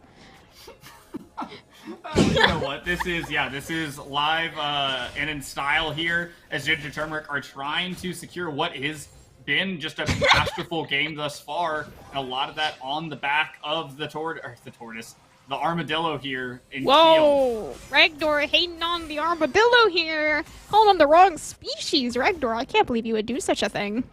Please don't try to get me, like, canceled. I'm gonna write a twit longer about this. I hope you know that. Oh no. Oh, the explosive casket will trade back 1 for 1 there. That is a very small shutdown connected there for Pulse. But Keel just straight up taunts them over the wall. There is no way to dodge that, but what you can do is try to kill him directly after Good Sir, though, will not be able to connect that final auto to land a final kill. Moose Hater surviving once again for such a long time. He has so much healing, and with the Hextech Ultimatum, still gets to live within 4 members, and by now the rest of AOE have arrived. There is no Baron for them to continue pushing anymore, but they don't even need it. That is 3 inhibitors now taken by AOE. Got the triple inhib. There is nothing left to do except for try to take down this last tower. The only thing standing between Ginger Turmeric and the title of UPL champions here. UPL champions, the final turret standing here for AOE Ginger Turmeric. The Nexus is exposed. The Nexus is taken. AOE Ginger Turmeric taking the finals against the Bandits 3-1 in style. Ginger Turmeric has had a number of titles bestowed upon them. The last hope of the amateur scene, the Academy Destroyers and Slayers, and now UPL champions. Yay! Congratulations, AOE Ginger Turmeric. That was a fun series. I mean, like, there was never a quiet moment. Like, it always just kill there, fight top, fight bot lane. Like, bot lane just constantly just running at each other. There was never a Victor Corky lane. There was never a let's go 0-0-0 for 20 minutes to see what happens on the Elder Flip. No, there were real leads. There was macro actually happening. I like that series. No, it was absolutely a phenomenal series from both teams. Wild West Bandits showing York viability. It's really well played by at the the Bandits. highest level. Yeah, and at the end of the day, we broke the blue side curse. They did get a win from the blue side, so we love to see it. And I cannot wait to see what teams are here next split, and if Ginger Turmeric will be around to defend the title. AOE Ginger Turmeric hopefully will be around to defend their title next UPL split, but unfortunately, that will be the end of the broadcast here and the end of the UPL split for 2020. 2022. I think there is another split coming up, though. You'll be able to find more information on that on the Unified Twitter, as well as in the Discord.